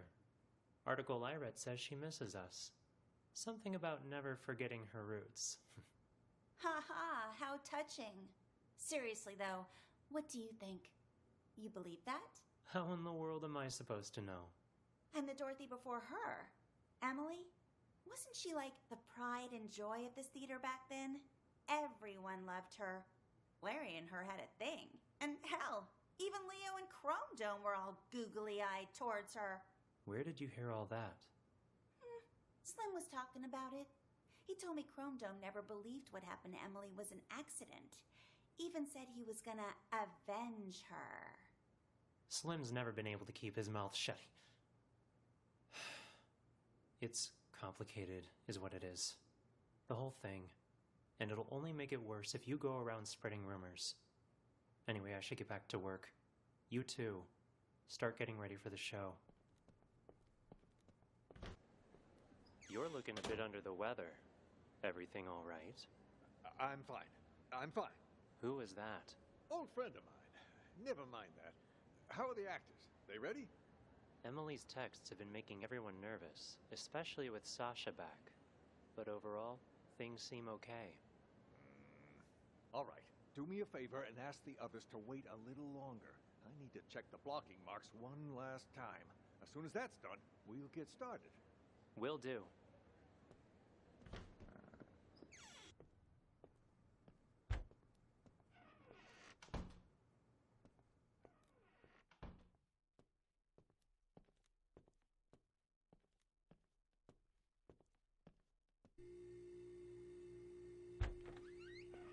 Huh? You again? What? Something else to double check? Nah, I think I left my phone here. Your phone? Everything all right there? You ain't normally one to go around forgetting stuff. Sasha's back.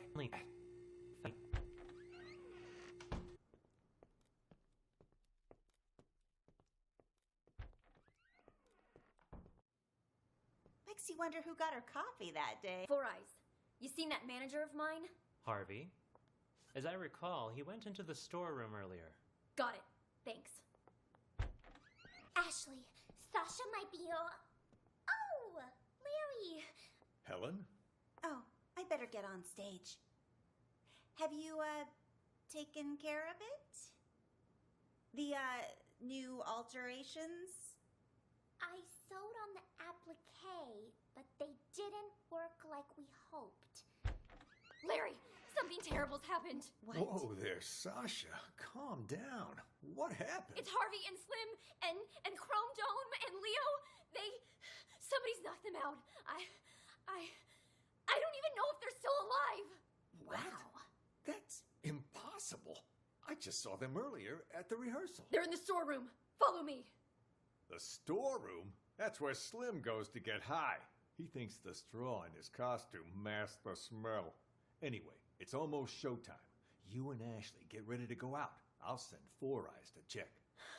There's no way I'm going back on stage now. I want to get out of here, but I can't because someone locked the back door. Perhaps it is too dangerous for Sasha. Maybe I can... Who is it? Is Sasha there? Say him. Ashley? Oh, don't... No, it's magic,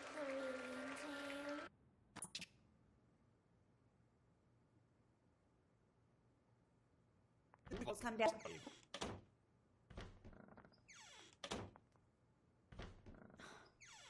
Larry. Don't give me that. Supporting roles aren't that bad. You get to play the Wicked Witch of the East, the Good Witch of the North, and the Wicked Witch of the West. Well, 3 of them. Yeah? Well, all those roles come down to one word. Witch. Ashley, look on the bright side, will you? You get to perform together with one of Hollywood's rising stars. You put on a good enough performance, someone's bound to see it. Yeah, if they could even see me with Sasha out there. Listen, Sasha was once in your shoes, you know? Then, after Emily's accident, she got her big break. All I'm saying is, you just be ready for anything. If it ends up Sasha can't perform on a certain night, you need to be there to fill in. Oh. Is this one of your plans, then? Plan? What are you talking about? I just want you to be prepared is all. As for me, I hope that Sasha will be able to perform all 3 days. All right. I just got a bit carried away. Speaking of Emily's accident, though, have you heard about the ghost texts? Yeah, a lot of people saying they're getting texts from Emily. You get any, Larry? All that is nonsense. Yeah, but have you gotten any? Come on, fess up. All right. Yes, I have. But I'm telling you now, this has absolutely nothing to do with Emily. That I'm sure of. Her phone went missing after she died. Someone must have taken her SIM card and decided to pull a prank.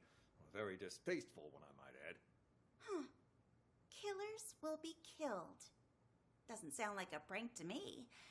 Maybe it is Emily, and now she's out for revenge. Makes me think Sasha really did have something to do with Emily's death. That's hogwash.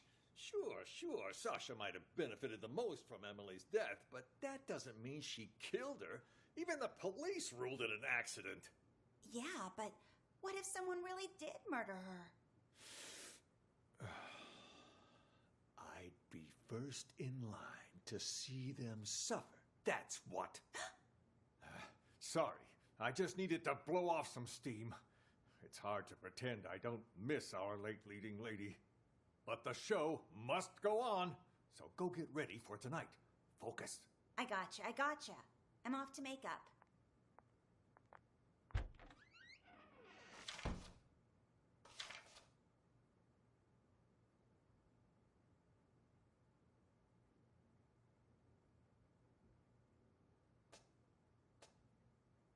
Who is it?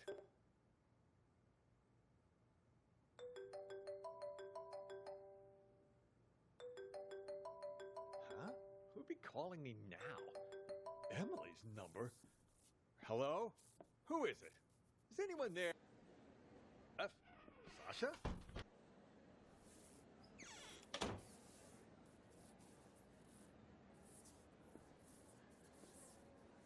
Huh?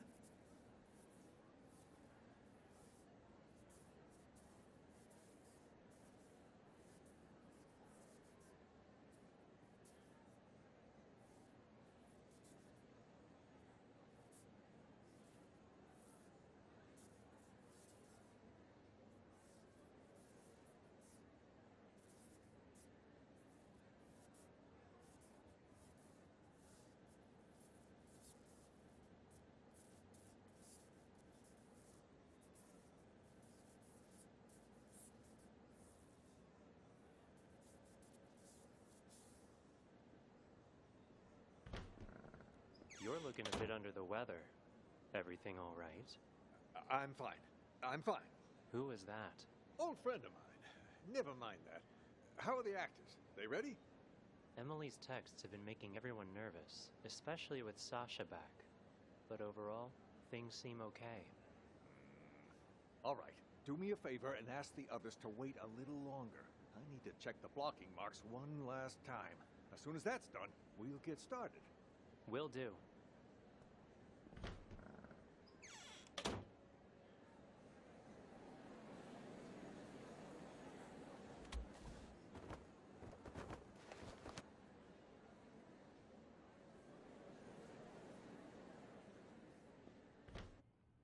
Something just occurred to me, Larry. Wasn't it Emily that always played the leading roles? I mean, back before she died? What was she doing playing the witch? You know, that day. Well, we're a small theater company, but we were even smaller back then. We only had 2 female actresses, so Emily would play the leading roles, which in this case was Dorothy, and Sasha had to cover all the other female roles. That day, though, Emily had an allergic reaction. Accidentally had a sip of some hazelnut coffee and damn near threw her voice out. Can't really sing Somewhere Over the Rainbow with a bum throat, so she and Sasha switched for the night. Wow. One accident after another, seems like. What are the odds? Makes you wonder who got her coffee that day, doesn't it? That, I don't know.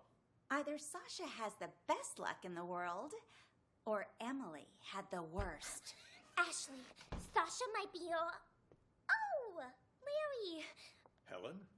Oh, I better get on stage. Have you, taken care of it? The, new alterations? I sewed on the applique, but they didn't work like we hoped. Larry, something terrible's happened. What? Whoa there, Sasha. Calm down. You can play right, that's what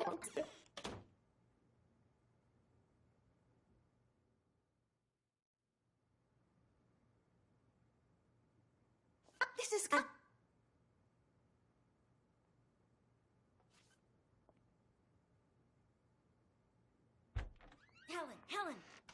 the most brilliant idea. Wow, what's got you all in a tizzy, girl? The idea of a lifetime. This is gonna be a golden opportunity for me. But I need your help. I'm listening. I was just talking to Larry, and he reminded me of something. If there's gonna be as much press here as he says, I need to play Dorothy. Even just once. It's guaranteed to get my name out there. Sure it would. But there's no way in hell Sasha will agree to that. Well, sure. Not willingly, but what if something were to, happen? And she wouldn't be able to play Dorothy. And just what are you thinking, huh? You pull something like that, and Sasha will eat you alive. Oh, I'm not gonna hurt her or anything. Just who do you think I am? I'm thinking something more along the lines of those ghost texts from Emily. You mean that actress who died on stage, right? A couple different people have said they've gotten texts from her now. Pretty creepy, if you ask me. Yeah, and rumors say it was Sasha who had Emily killed, which is how Sasha became the leading actress.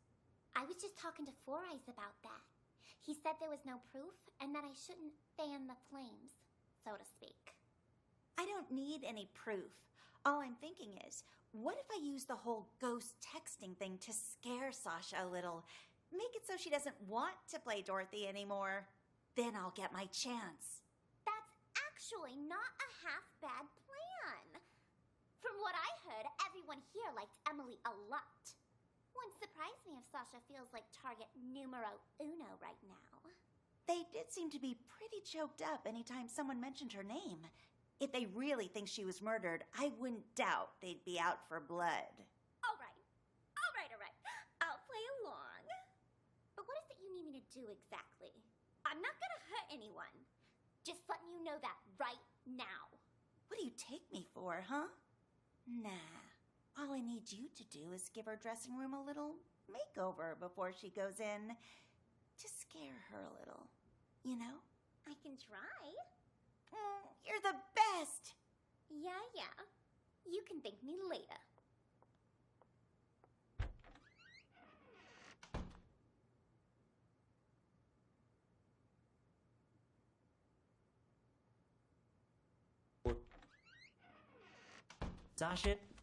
Sasha isn't here. Of course she isn't.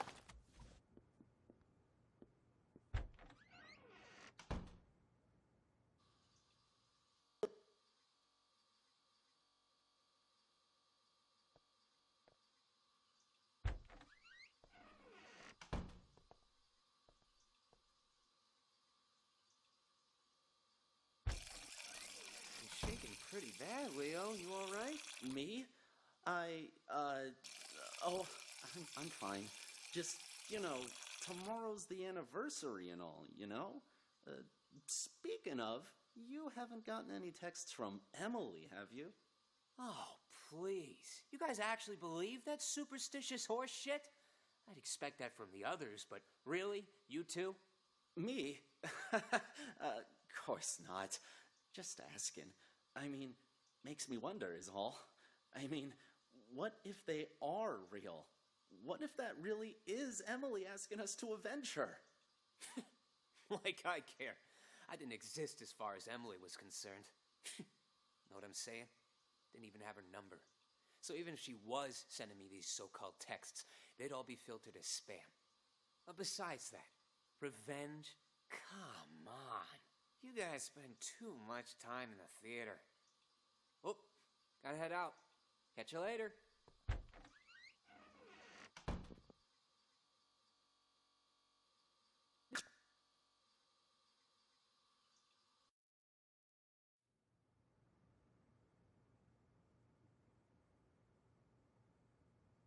Sasha?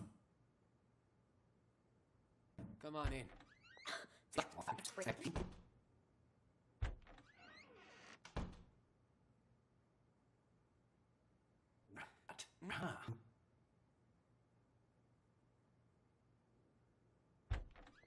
We were pretty convincing back there, huh? Now where's my cut? I may copy you for the tape. No! clean up the mess.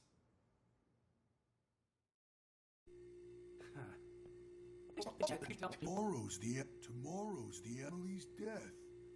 Have you gotten any messages from her? You mean those... We will be killed. Cut the rope back then and killed Emily. Calm down. Calm down. What the hell's gotten into you, huh? It was an accident. Sorry. You do with that old rope? Threw it in the trash, of course. Why? But she...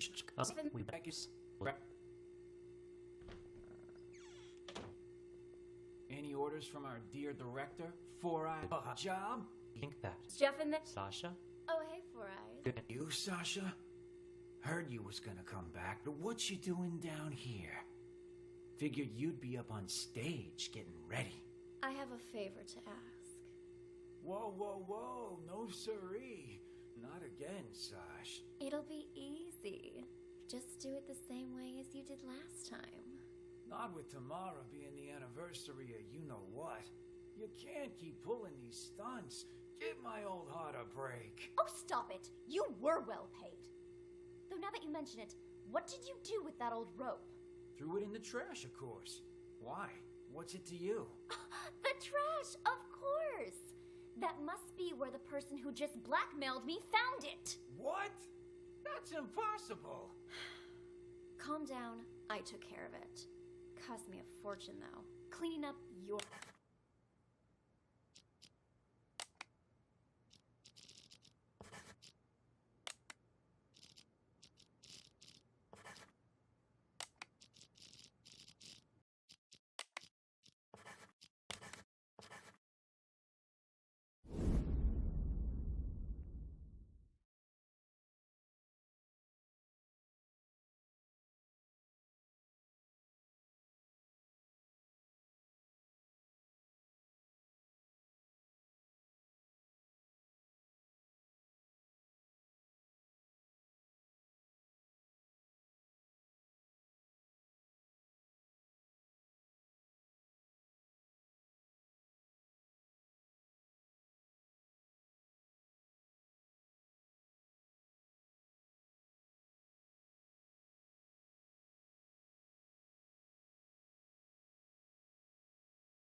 Interesting. Then someone used the director to commit the murder.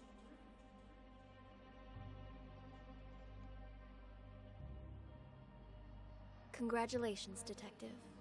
You've passed the test. Unfortunately, there's no time to celebrate. The real work is about to begin.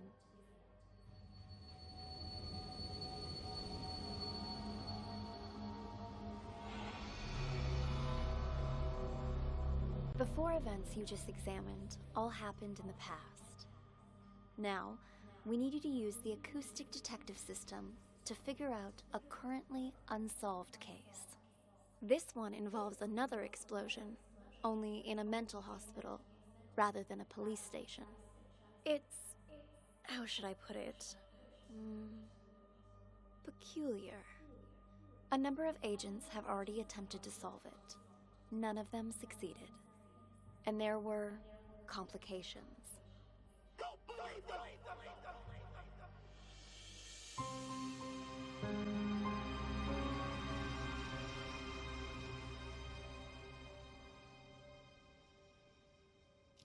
Hello! Welcome in, officers. How can I help you? I heard your siren. I'm Elvira. This is my partner. Are you in charge here? Yeah. I am the administrator of this facility. To what do we owe this visit? You look a little young to be running this place. Anyway, we're here to investigate reports of an escape. Aha, yeah. About that. We're dealing with it internally. It's a minor incident. Not that big of a deal, really. Not that big of a deal. This is a mental institution. Some of our patients are highly agitated, and a few, from time to time, attempt to escape. This one happened to be successful. We have people out searching, but often the patients return on their own volition after a day or two. How did it happen? This time, I mean. Let me recall. Right. We were having a therapy session when the patient suddenly picked up an ashtray and hit me on the head, then jumped out the window. Your head seems fine to me. Oh, it wasn't a heavy blow, and in this profession you must be prepared for these sort of outbursts. Roar with the punches, as they say. Truth be told, this situation is very embarrassing, which is why I didn't want to call the police. You might not have called us, but someone did. You also confirmed that one of your patients escaped, which means we're now legally obligated to investigate. A psych case on the loose poses a threat not only to themselves, but to the public. Take us inside. We'll need to interview the other inmates. And get us their files. Interview? You want to talk to them? Where are the patients? Just show us the way and we can conduct the investigation ourselves. Well, if you insist. This way, please. How did this window break? This is where the patient escaped. Be careful of the glass on the floor. I need to see this patient's file. You mean patient number 68? What do you want to know, officer? I've spent so much time with everyone here that I can practically recite their files from memory. Hold up. Why is this gate open? No wonder you're trying to cover up how easy it is to slip out of here. All the doors are unlocked. Unlocked? Yeah, that was me. I apologize. I was in such a hurry to greet you earlier, I forgot to lock it behind me. Oh, don't worry, though. I've been here the whole time. I can assure you that no one else escaped. Let's check inside. This is our day room. As you can see, all our patients are quite well cared for. Wouldn't you say? Nice decor in board games doesn't change the fact that they're still stuck in a mental facility. Hey, new arrivals! Grab your clothes and toiletries. Huh? Who are you? None of your concern. Pick your seat and sit down. I don't want any trouble. Who's this guy? Patient number 27 has a non-bizarre grandiose delusional disorder. He thinks he's a caregiver here. The hospital is short-handed, so we usually leave him be. Saves us from having to hire more help. People here are more nutso than I thought. What's she doing? Watching TV. But the TV isn't even on. What's your name? Patient 42 suffers from severe social anxiety that manifests as selective mutism. She talks to no one. Neither of these two are going to be any help. Let's split up and canvass the rest of the place. Check the room over there, would you? On it.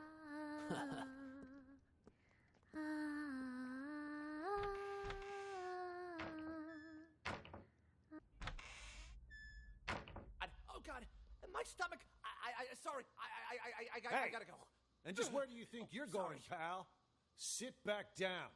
You can leave when I say you can leave, which is after you've answered my questions. Okay. Whatever you say. Both of you sit down and behave yourselves. I want you to answer the officer's questions. Also, officer, I don't understand what you hope to gain by interrogating these patients. That's a nice costume you got there, officer. Pretty convincing, even. Your lines, on the other hand, have room for improvement. You can't start off that strong. You lose any sense of foreshadowing. Just makes the audience feel off. We've nicknamed patient 49 Mr. Director. Believe it or not, he suffers from something called the Truman Show delusion. In his mind, he's making a masterpiece, and we're all just actors. We rely on role-playing therapy to treat patients like these. Trying to interrupt or correct him would just get us nowhere. But if we play along, he'll calm down soon enough. Mr. Director? I'd like to ask you a few questions. Who are you, really? Look me straight in the eye. That's how you do it. Much better, much better. You gotta have a quiet sense of intimidation. You don't need to shout to be coercive. Go back and re-enter through the door. Let's shoot this scene again. What the hell? Please, officer, he meant no harm. Remember, I mentioned some of our patients are likely to initiate contact. Well, what about that one, huh? Mr. Bathroom Emergency. Was that real? Or just some excuse so he could leave? Him? He's a thief. Hey, that's defamation, you hear me? I'm a law-abiding citizen. Behave! Patient number 36 suffers from an impulse control disorder commonly known as kleptomania. He simply cannot stop himself from stealing. Doesn't matter the person or place. Ha! I didn't realize sticky fingers were a disease. But he's already in here, so why'd he try to run? Old habits die hard, I suppose. This one was constantly being hounded by the police, arrested multiple times. The sight of you probably triggered a conditioned response from him. Bullshit! Just ask around. When did I ever get caught, huh? Ha! You're saying you never got caught? Then why did you end up here? He was a repeat offender, you see, always stealing old phones. The police found it so odd that they gave him a psychiatric evaluation. And wouldn't you know it? He was certifiable. So, instead of sending him to prison, they sent him here. Quite the nutcase, I see. Yeah, well, we are doing our best to treat them. Let's check the next room. The way I see it, officer, this wasn't that big of an issue to begin with. Are you done, Tony? No. Why is this room locked? That is the seclusion room. Open it. I would strongly advise against that. Anybody in there? Who the fuck's out there? You get in here, you cocksucker! I'm gonna kill ya! I'm gonna kill all of ya! I must warn you, this patient might be dangerous. He suffers from episodes of acute mania and violent psychosis. I told you to open this door. Just do it. All right. Just give me a second. I need to find the key. Which one was it again? Is this one? No, not this one. This will only take a second, I assure you. Ah, here it is. Great. Open it up. I'll just wait. Out here. Who the flying fuck are you? I'm gonna straight up bash your fucking brains in! All right. I'm gonna need you to calm down, sir. You get that fucking doc away from me, you hear? He fucked me up! I can't think straight. I'm gonna slit his fucking throat, you hear that, huh, Doc? Huh? I'm gonna fucking murder you! Tell the doctor he can leave, Elvira.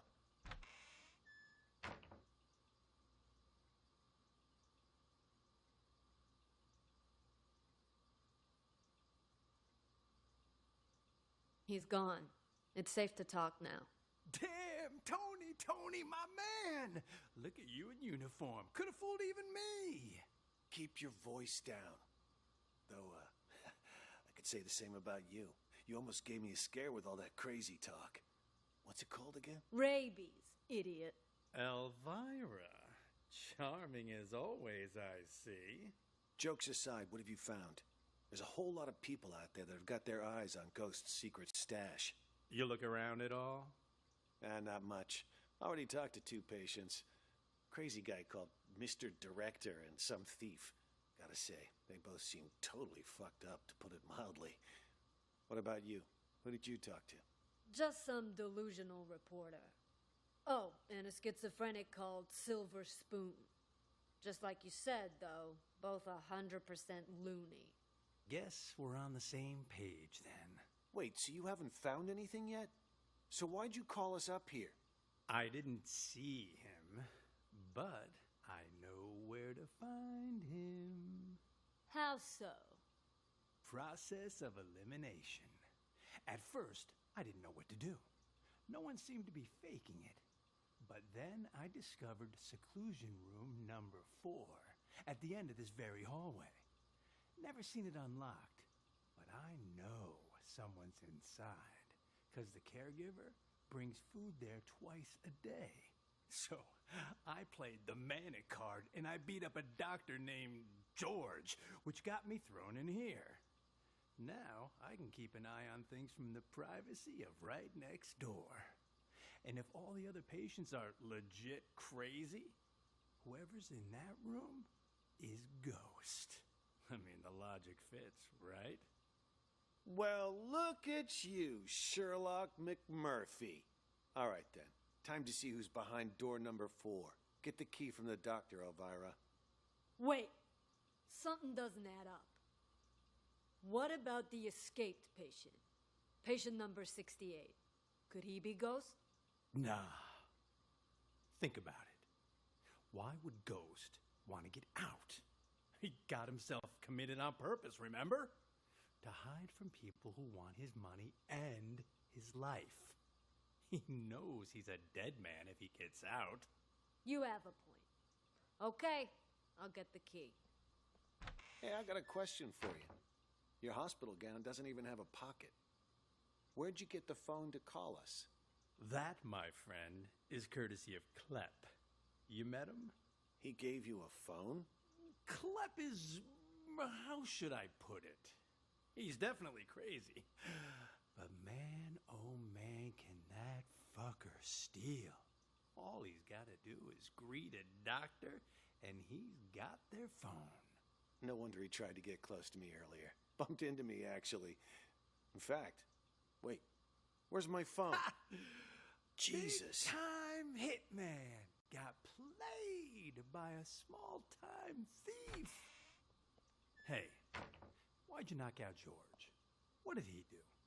Was in the way. Wanted to see our search warrant. See if he's got the key on him.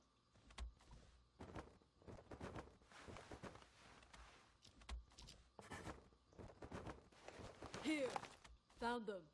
Tony and I'll check out room 4. You clean this up. On it. Which one's the key to room 4? Hell if I know. Maybe one of the bigger ones? Hello? Anybody in here? We know. Come on out already. What? What? Empty. He All escaped done them? back there. What's going on here? Don't tell me our ghost made like a ghost. This doesn't make any sense. This room's at the very end of the hall. He'd have to go by my room to get out. And I've had eyes like a hawk on that door this whole damn time. Hell, I was still paying attention during that whole crazy act earlier. No, man. Something's not right. Look at the dust on the floor. Gotta be at least an inch thick. But the only sets of footprints in here are yours and mine. No one's been in here for a long time. Well, I'll be damned. But there's no way in hell I was wrong. Let me check again. No one under the bed. Huh. What about this big chest here? You don't think he hid the money in it, do you? A chest? Wait, don't touch it! What the? A trap! That fucker played us like a fiddle. Now he knows we're here. We need to pull out. And here I thought fiddlers stuck to roofs nowadays. You know, I'd much prefer you use that mental energy to get us the hell out of here. Oh, yeah, because I can just waltz out of here looking like this. All we need is a little improv. Tony, arrest him. We'll escort him right out of the building. Huh, good idea. Arrest? That's much. We've got our man. Let's take... Oh, you got the wrong guy. Move it. I'm sick, Now I I can tell move. you. Quiet, you. You think you can fool me?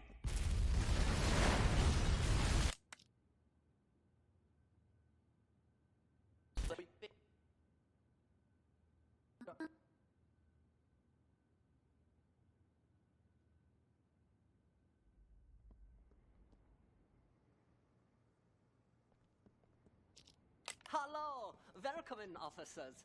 How can I help you? I heard your siren.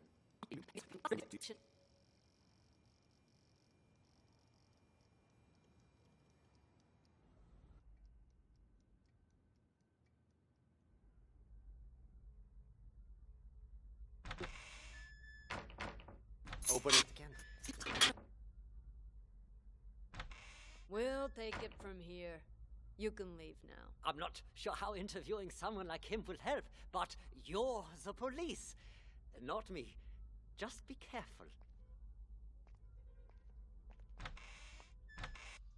How was I doing, Mr. Director? Like a real professional, yeah? It was an exceptional performance. Not only did you deliver your lines with passionate bravado, your improvisation was on point.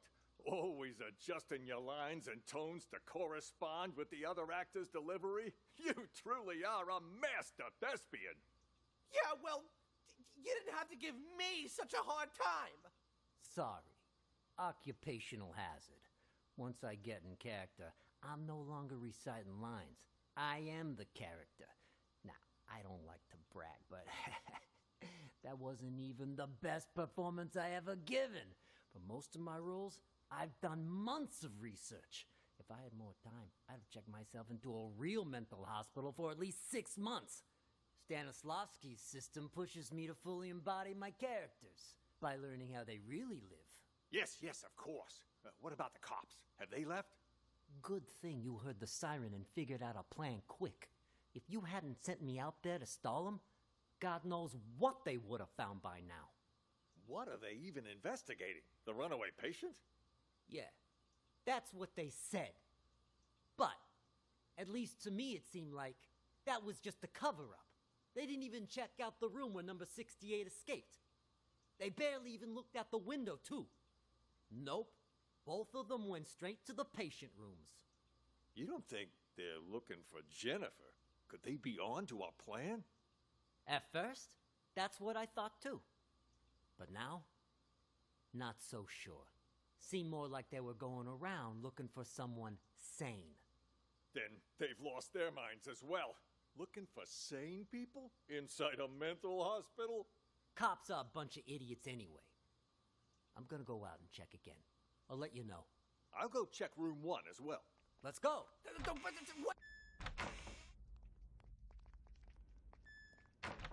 James? You! Stay away from the gate! Get your ass back to the day room! For crying out loud!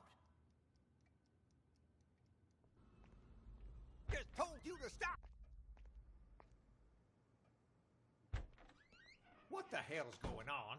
Why were the police here? Things are getting out of control. I was just playing along with Mr. Director and the other crackpots, right? Figured if we really did take over the hospital, it'd be much easier to look for Ghost. No way it's a coincidence. You notice anything off about those cops? Well, they were definitely looking for someone. That much was obvious. But the way they were interrogating every single patient makes me think they're after Ghost, too. Why would the authorities suddenly be searching for him? Until we got that tip, everyone thought he was dead. Maybe they got it, too. Anyway, what have you found so far? Haven't locked down Ghost yet. But I did find his Plan B. Plan B? Pure coincidence, actually. The TV remote went missing, you see, and the button on the TV doesn't work either. It got me curious, so one day I volunteered to cover Ray's night shift. After everyone left the room, I opened the TV set. Guess what I found? A bomb. Bingo! Anyone turns that thing on, it'll explode. I bet that's probably why he took the remote. That's further proof it was Ghost who blew up the police station. To kill his crew and fake his own death. But why would he plant another one in the same place he's hiding? That's why I said it must be his Plan B. Sure, the hospital's been a safe place to lay low, but someone clearly knows he's still alive. Otherwise, they wouldn't have put a bounty on his head and we wouldn't be in here. Ghost probably planted the bomb for just such an occasion as this. He can blow the place sky high and vanish into the wind again. Poof! Sounds right up his alley. Anyone who sees his face dies. Not this time. Check this out. What the hell is that thing? Looks like some kind of sci-fi gizmo. It's a microcontroller infrared scrambler. Got it from a catalog for $29.95. Batteries not included. I don't get it. This is my plan B. When Ghost tries to blow this whole place to smithereens, this thing will jam the signal from the remote. The TV will go boom, and we grab whoever's holding the clicker. Now that's smart. Then all we have to do is cuff him and collect our reward before the cops swoop in and steal all the credit. Huh? Is that the alarm? What the hell? I didn't even know this hospital had an alarm system. Stupid cops. They probably triggered the trap that Ghost set up. Fuck. Months of work down the drain. What do we do now? Ghost is gonna have to make a move now. So let's go nab the son of a bitch. All right, I'll follow your lead. The day room is the best place to start. He ain't in the library or the exam rooms, so he'll have to come through there before he can escape. That thing on before you can watch it. There's this thing called... What's that you're holding, Emily? No, Emily, stop!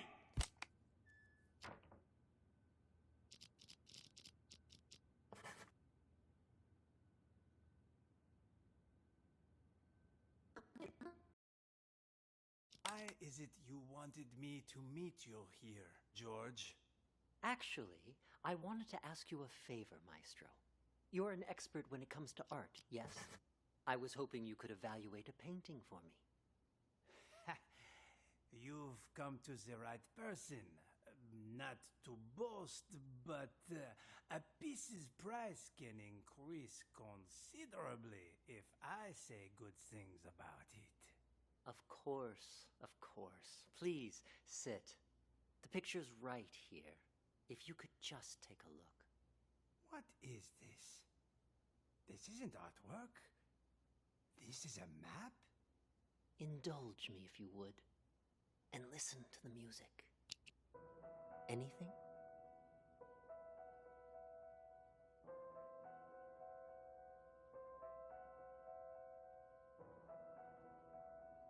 There is something. Wait. I need to get my thoughts straight. Take your time.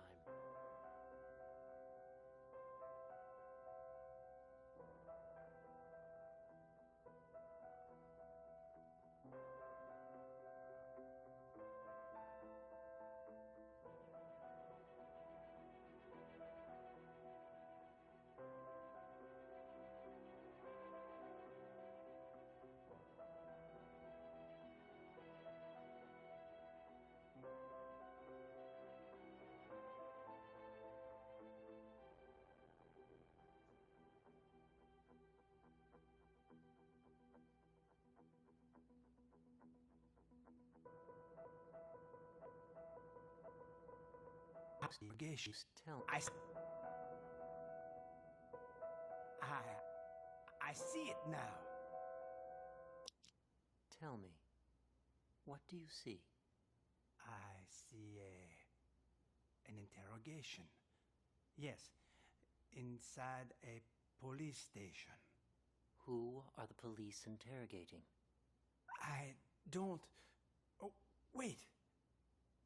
Yes. I know this voice. Silver Spoon? What are they questioning Silver Spoon about? Something about drugs. Yes, I remember Silver Spoon mentioning this before. Excellent. Let's move on to the next picture. Another one? What about the painting you said I was here to evaluate? What's going on? What are you doing to me? Don't worry, Maestro. It's just a small test. One more picture, and we're done. Another map? Do you recognize this place? It looks familiar. Yes, I know. An art gallery. Describe the art gallery for me. It's crowded. An exhibition will start soon. Wait, there's an empty frame? But why? Exactly. Why is that? Give me just a moment.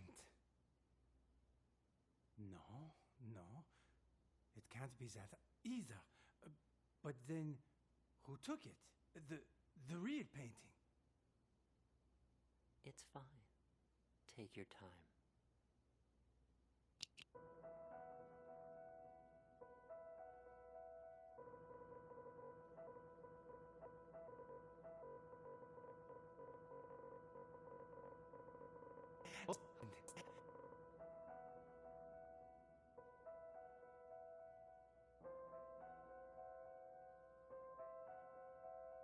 Oh, it's Sean. Yes. Nice to see you again. Oh, and Ms. Reeves is here too.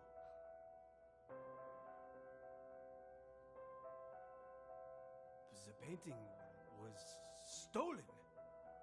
Someone stole my painting. No, that's not it. I had my own painting stolen. It was part of my exhibition. I spent so much time and effort on my painting.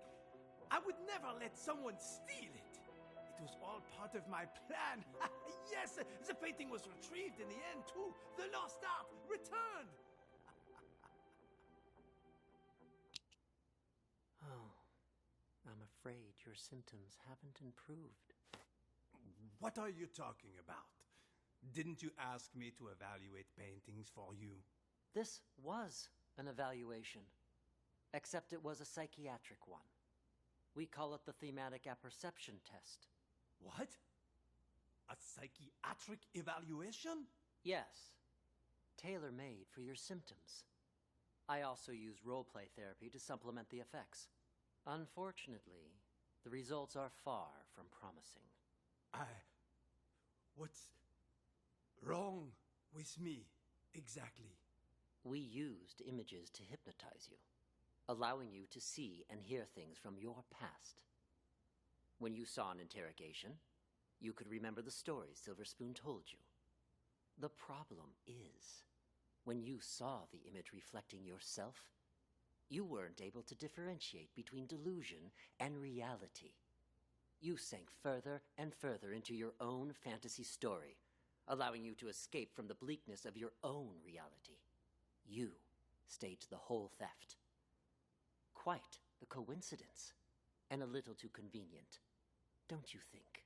George, Doctor, what you said, I don't quite understand. Don't worry about it. You know everything you need to know. Now, answer me one question. Who are you? I'm the No, I'm... Patient number 29. Yes. There you go. Perfect. Now, just make sure you keep taking your medication on time. And trust me, you will get better. All right.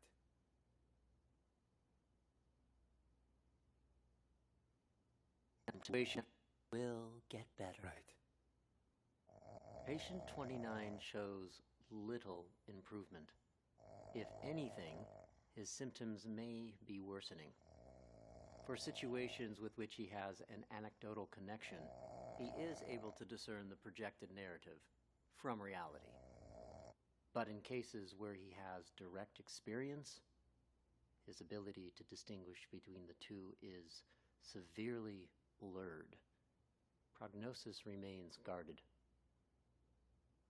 I strongly recommend continued treatment with antipsychotic medications, as well as TAT and role-playing therapy to see if conditions improve. And we should schedule him for a full reassessment in 6 weeks' time.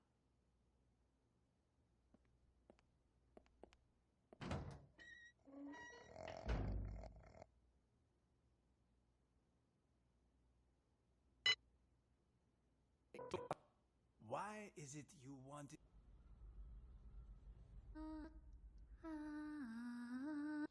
Nellie. Nellie! What you writing, huh?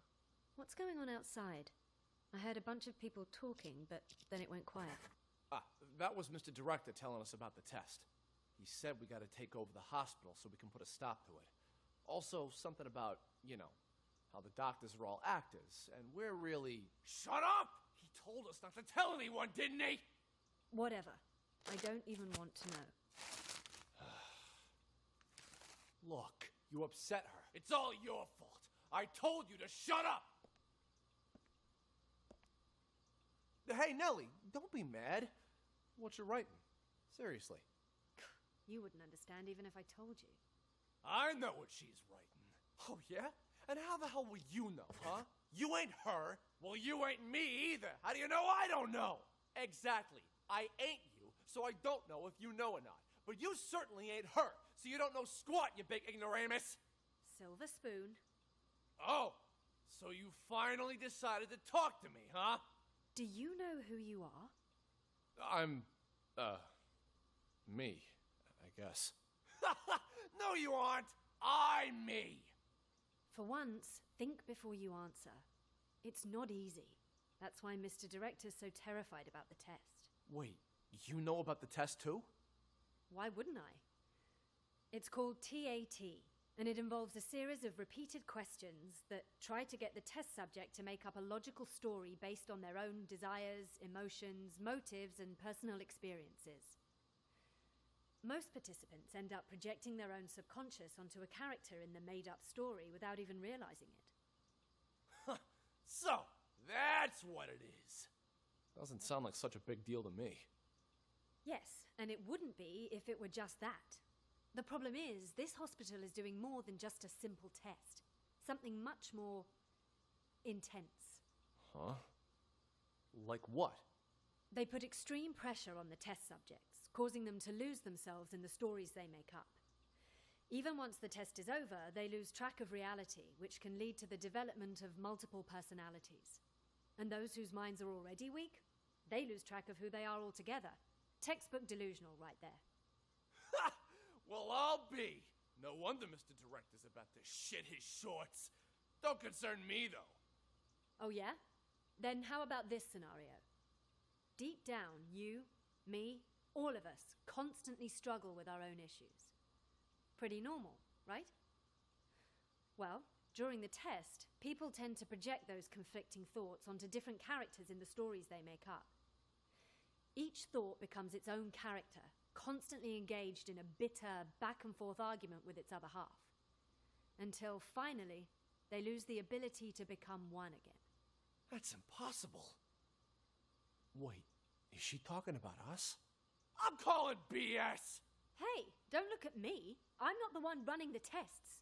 I just wanted to let you know to be prepared. And more importantly, don't forget who you are. Now I'm actually kind of intrigued. Sounds a little, I don't know, fun. No one's ever been able to give me a run for my money before. Oh, what do you know? Sounds like some kind of, I don't know, metaphysical test. Metaphysical my ass! It's a scam, pure and simple. And you can't bullshit a bullshitter. I am unscammable. Oh, shut up. I need to think. Thinking never did you any good. Metaphysical. Whatever. I'm gonna hit the hay.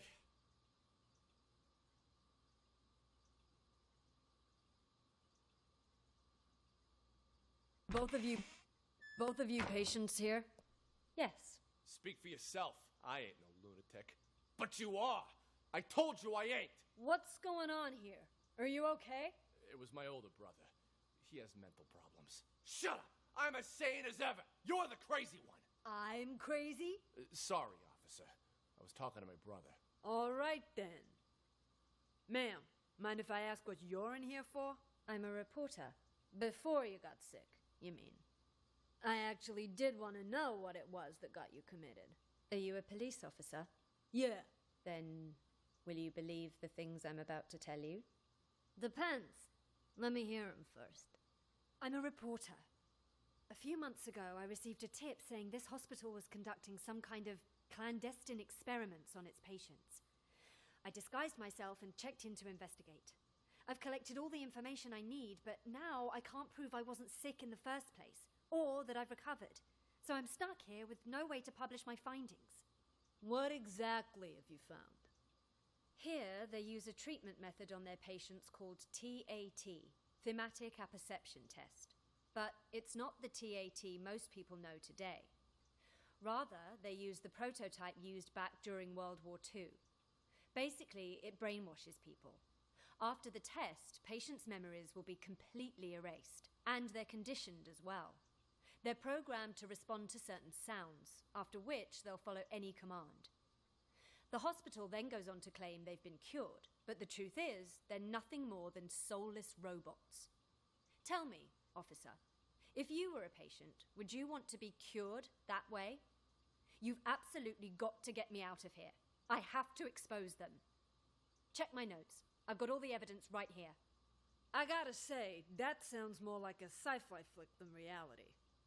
All right, let me see your notes. Wow, don't skimp on details, do ya? Let me ask you something else. You ever notice any patients in here who seem like they don't belong? Like they're faking their illness? Yeah, me. And besides you? Honestly, from what I've seen, at least 44% of the patients here are actually sane, but they've been committed regardless. Makes me think this hospital's next step is to experiment on normal people. That's quite the theory. What about him, huh? Seems pretty legit. Schizophrenia, maybe. He's sick, but it's not schizophrenia. You made a mistake any layman would make. What he has is called dissociative identity disorder. That's where you have multiple personalities. In his case, too. Huge difference between that and schizophrenia. I see. That I'll have to remember. Wait just a second. Aren't you getting me out of here? Afraid I can't. At least, not yet. I'll come back once our investigation wraps up. You don't believe me either, do you? Why you even bother, Nellie? Journalists are the watchdogs of society. Or haven't you heard? Yeah, and what good did any of that do you, huh? The cops didn't even believe you. You've heard about the Unabomber, correct? Huh? Who do you think I am? Of course I heard of him. Mm-hmm. Henry Murray, the inventor of TAT, used his test to evaluate soldiers during World War II. During the Cold War, he used it to interrogate spies. But did you know that he also gave it to innocent students back in 1959? Oh, yeah? What's all that got to do with the Unabomber? Are you kidding me? Well, it just so happens that a certain 17-year-old boy, Ted Kaczynski, was one of his unwitting test subjects. And, well, you know the rest. Over a period of 18 years, he ended up making and sending at least 16 bombs. What I'm trying to say is, destroying someone mentally can have repercussions far beyond one person. Well, I'll be damned. Then that Henry Murray fella's got blood on his hands, too. I don't know if I'd go that far.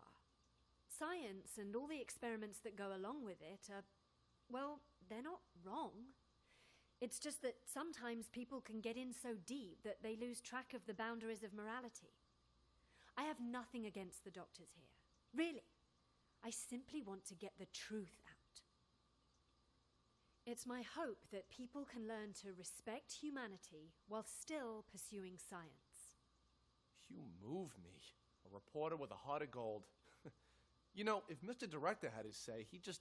Shut up! He told you not to tell anyone! All right. My lips are sealed.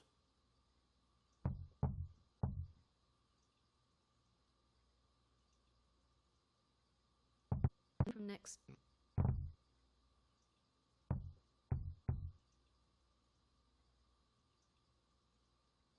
You hear that? Oh, you can hear it too? Thought it was just in my head. No, it's definitely real. Sounds like it's coming from next door. All of you are hearing things. Need to up your meds. I'll go check. It's easy to... She did not!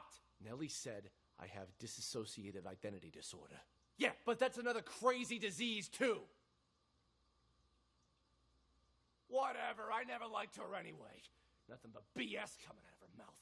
Once I inherit our old man's business and money, I'm gonna hire someone to cap her ass. Don't say things like that. That's a one-way ticket to jail. Seriously, if you pin this all on me again, oh, boo-hoo! As if you've never thrown me under the bus. You were a brat when we were little, and you're a brat now! Oh, what's a couple of misdemeanors? The old man will forgive me over time. Besides, once you're put away for life, I'll be the only heir. I'll have a proper business to run.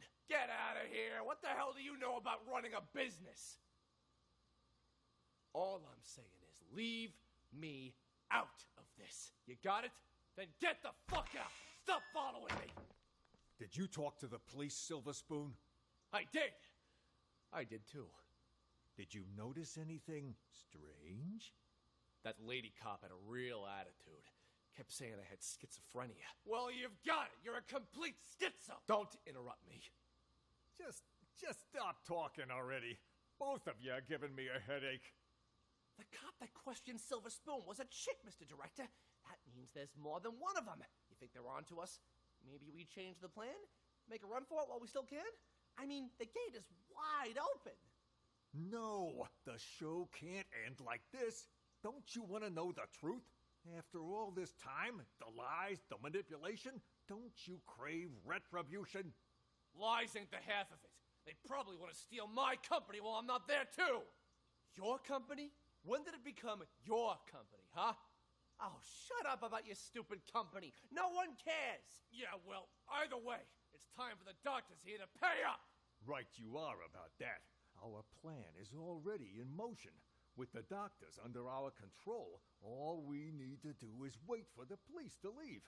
Then this hospital will be ours. Yeah, well, I still don't get how the police knew to show up at just the right moment, you know? Someone must have ratted on us. You make a good point. Who could have called the police then? George? Nah, he was already in with the maestro before any of us even did anything. Probably doesn't even know what's going on. Jennifer then? Well, this could turn out bad for us if the cops were to search the bathroom. Jennifer? No, it can't be her. I stole a phone. What? I thought I told you to lock her up, not steal her phone. Give it here. Recent calls. Well, the last call she made wasn't to 911. Why don't we try calling it? You can't just do that. We don't know who it'll call.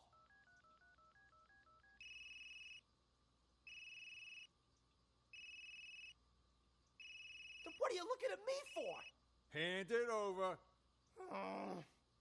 And whose phone is this? From that stupid cop earlier. But you know what? Here's what's really weird. Who calls a cop directly rather than 911? You stole this from the police? How many other phones have you stolen? I don't got any more phones, but I do have this. You are a real piece of work. Why would you steal a TV remote? Got it from Ray earlier. It looks like a phone, you know? Even fits in your hand like one. I couldn't resist. Huh? That a police siren? Which part of stick to the script don't you understand? If you would have just followed your lines, you wouldn't have run the risk of getting us all into trouble.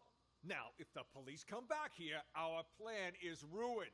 All our efforts down the drain. I'll keep the doctor's phone for now. You return both of those, but don't get caught. But I never learned to return stuff. Make it happen. All right. That's odd. We've been here for a while now, but there's been no sign of Nellie. There was some kind of weird sound earlier, so she went to check. Probably went to the bathroom. It was indeed the... Wait, to the bathroom, you said? You know, Nellie. $300, pay up.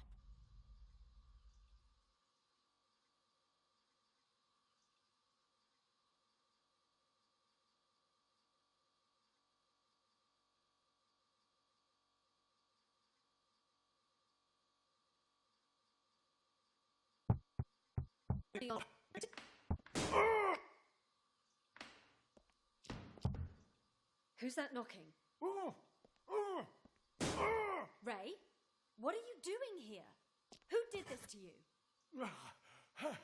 I'll explain everything later. Quick, untie me. I can do that, but only on one condition. Just say it. Whatever you want me to do, I'll do it. Within my power, of course. You need to prove to everyone else that I'm not crazy so I can get discharged. Consider it done. I knew you weren't crazy a long time ago. Perfect. Then you can get me out of here. Well, I'll do my best, but remember, I'm just a caregiver. The doctors are the ones who have the final say. Oh, speaking of doctors, Jennifer's in the room next door. We gotta save her, too. Dr. Jennifer? Doctor? Doctor, wake up! Where am I? What happened? Someone apparently knocked you out. Got some blood on you there. I remember that much. But why am I in the bathroom? Can't help you there. Wait, you weren't out cold, Ray. What happened? Huh? Hey, what are you... Ray! What the fuck? You killed her! She'll be fine. Anyway, better her than us, right? What are you even talking about? What's going on? Okay, so here's what happened. While you were treating patient number 68 earlier, you remember that, right? I was talking with James. The two of us heard this loud noise all of a sudden, so I went to check. Turns out 68 broke the window and took off. By the time I came to check up on you, you were already out cold. Had this cracked ashtray next to you, too. This got me all in a panic. So I didn't notice that the gate to the inpatient sector wasn't locked. Next thing I knew, a bunch of patients had all gotten out. They charged me, tied me up, and threw me in the bathroom. Then they dragged you in after I was tied up. Jesus Christ. Then Nellie was in on this too? She doesn't really strike me as the violent type. I don't know about that, but I'm not taking any risks. They're all crazy. Who knows what they're capable of? But what is it they're trying to do? And why didn't you call the police when you had the chance? Everything happened so fast. 1 second, I was trying to figure out what happened to you. The next, those psychos jumped me. Huh? Where's my phone? Don't tell me they took it. Oh, wait. Oh. God damn it, it's gone! What? Not my phone, something else. Caregivers aren't allowed to bring phones inside the hospital. You know, that's the rule here. Well, that's stupid. What do we do now, then? We can't even call the police. How many people did you see in here earlier? Don't tell me everyone is in on this. I saw Clep, Silver Spoon, Oscar, oh, right, and Mr. Director. I'm telling you, it was chaos. There might have been more of them. I don't know. And all of them working together? They're not even suffering from the same illness. This is certainly a first. What do you think they're trying to do? Escape? They took the keys, but as far as I know, they haven't left. All I could tell was that Mr. Director seemed to be the ringleader. Something about manipulation and brainwash. Then it's a coup? A coup? Yeah, they want to take over the hospital. That's why they didn't escape. You haven't seen George, have you? No. Maybe he's still in the treatment room? Is that an alarm? Probably somebody's alarm clock. I wouldn't worry about it. Then what do we do? It's only a matter of time before they find us here. Honestly, I think the two of us can hold them off. Clep, he's basically a stick. Oscar's a wuss. Silver Spoon's lucky if he isn't fighting himself. And Mr. Director, he's an old man. The only reason they got the jump on me last time was because they caught me off guard. But you and I, we'll have the element of surprise next time. Why don't we just sneak into the director's office and use the landline to call the police? Hey, good idea. Come on, let's go. Stay calm. We've got this. No looking around, just stay quiet and fun. $300. Pay up. Oh, I know. You gotta wait till after I get out. Got no money in this shithole.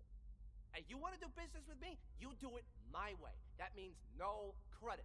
I already made an exception letting you try out the phone. And now that you know it works, you gotta pay up. Unless you want me to tell Jennifer you stole her phone. Don't be a rat. All right, fine. How about I just give it back, huh? Then you can sell it to someone else. I can live with that. Hand it over. Wait.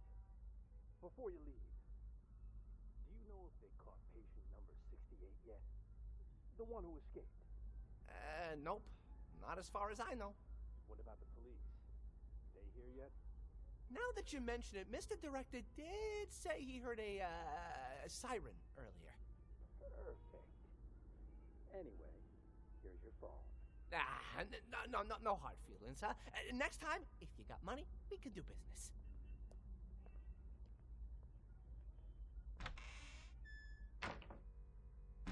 Strongly advise interviewing someone like him will help, but you Just on... Yeah, right there. Just on that table over there. Ah! Maybe... Hey, McMurphy! 300... Told you. What took you so long? I got a business deal.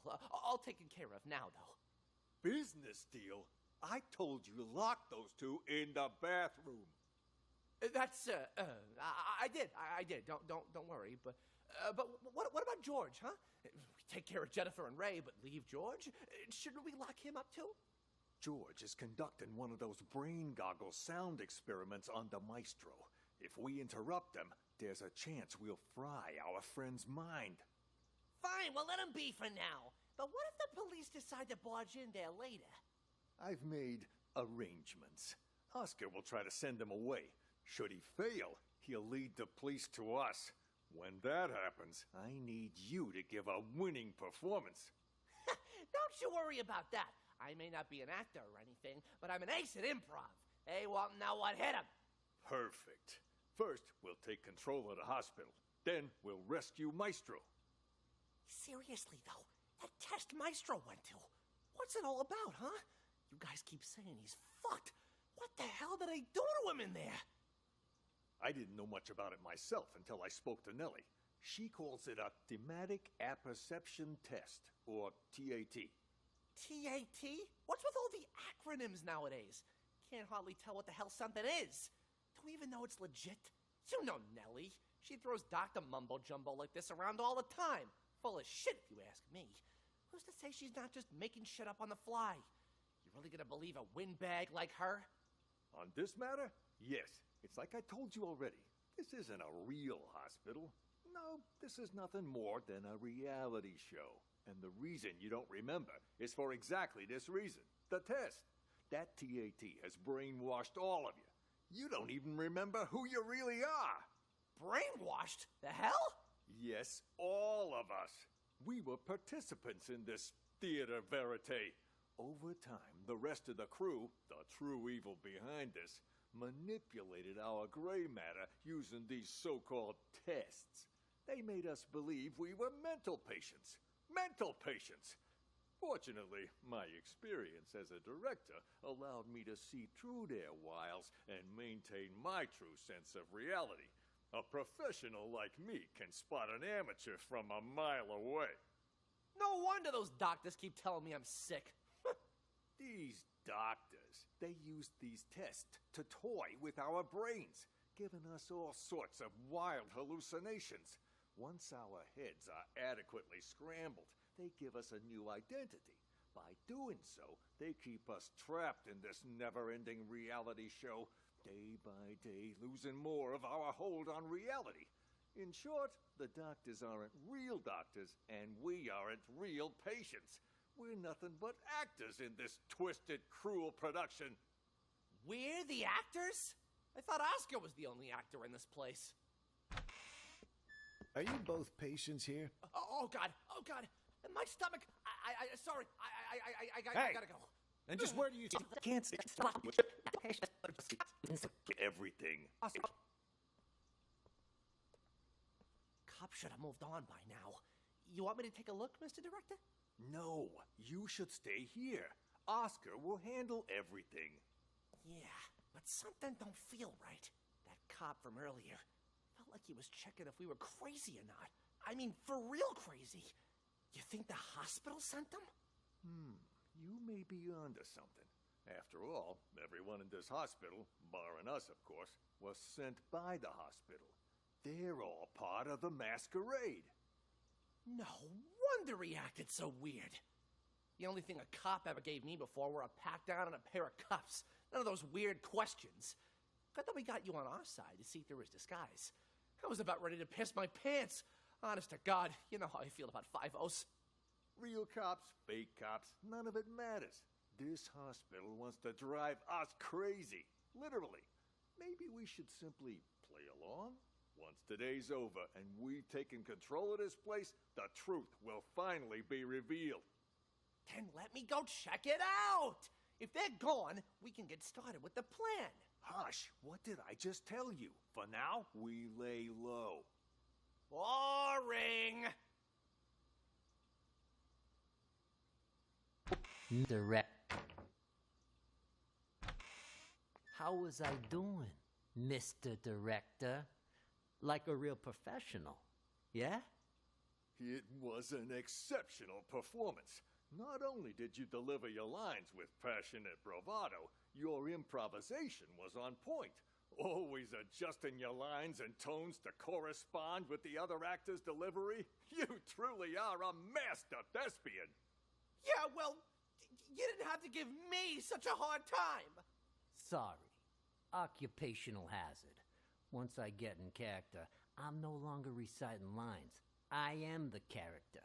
Now, I don't like to brag, but that wasn't even the best performance I ever given. For most of my roles, I've done months of research. If I had more time, I'd have checked myself into a real mental hospital for at least 6 months. Stanislavski's... Yes, an investigation. Got the win after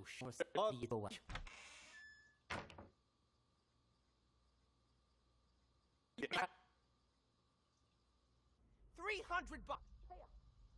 I Hey, Big Murphy. 300 bucks. Pay up. I know. But you gotta wait till after I get out. I got no money in this shithole. Hey, you want to do business with me? You do it my way. That means no credit. I already made an exception, letting you try out the phone. And now that you know it works, you gotta pay up. Unless you want me to tell Jennifer you stole her phone. Don't be a rat. All right, fine. How about I just give it back, huh? Then you can sell it to someone else. I can live with that. Hand it over. Wait. Before you leave, do you know if they caught patient number 68 yet? The one who escaped? No. Not as far as I know. What about the police? They here yet? Now that you mention it, Mr. Director did say he heard a siren earlier. Perfect. Anyway, here's your phone. No hard feelings, huh? Next time, if you got money, we can do business.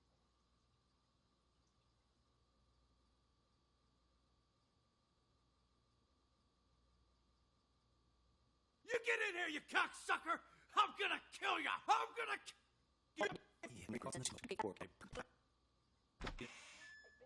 Murphy!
can see.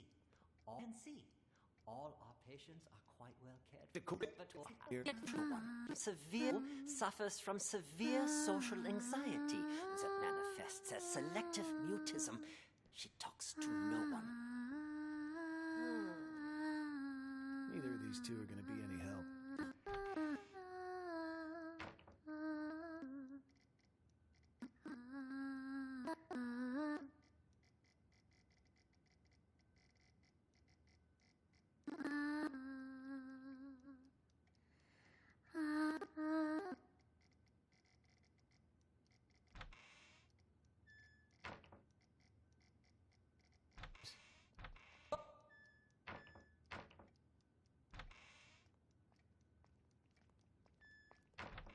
James?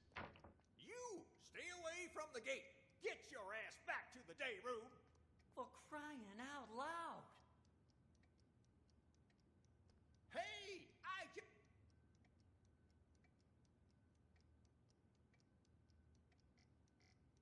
Huh? Excuse me, Doc. I need you to turn over the key to room 4. Huh? Who are you? How did you get in? I'm a police officer. We're here to investigate a case. Police? Who let you in? Do you have a search warrant? Of course I do. It's right in here.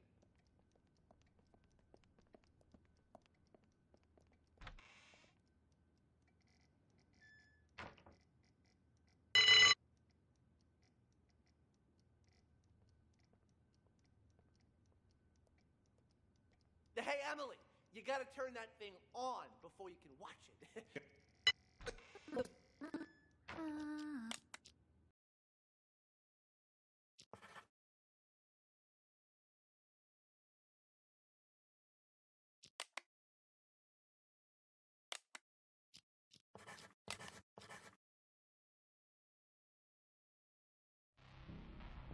Excellent work, Detective. I have just one last question for you.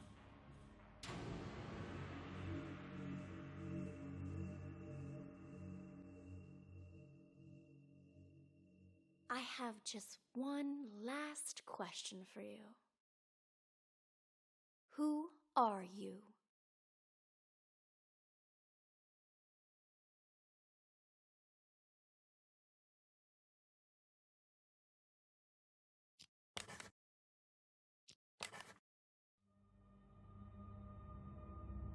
Okay, number 68. Since you already know you're one of our patients, we'll move forward with your treatment. Here, this pill will help calm and center you.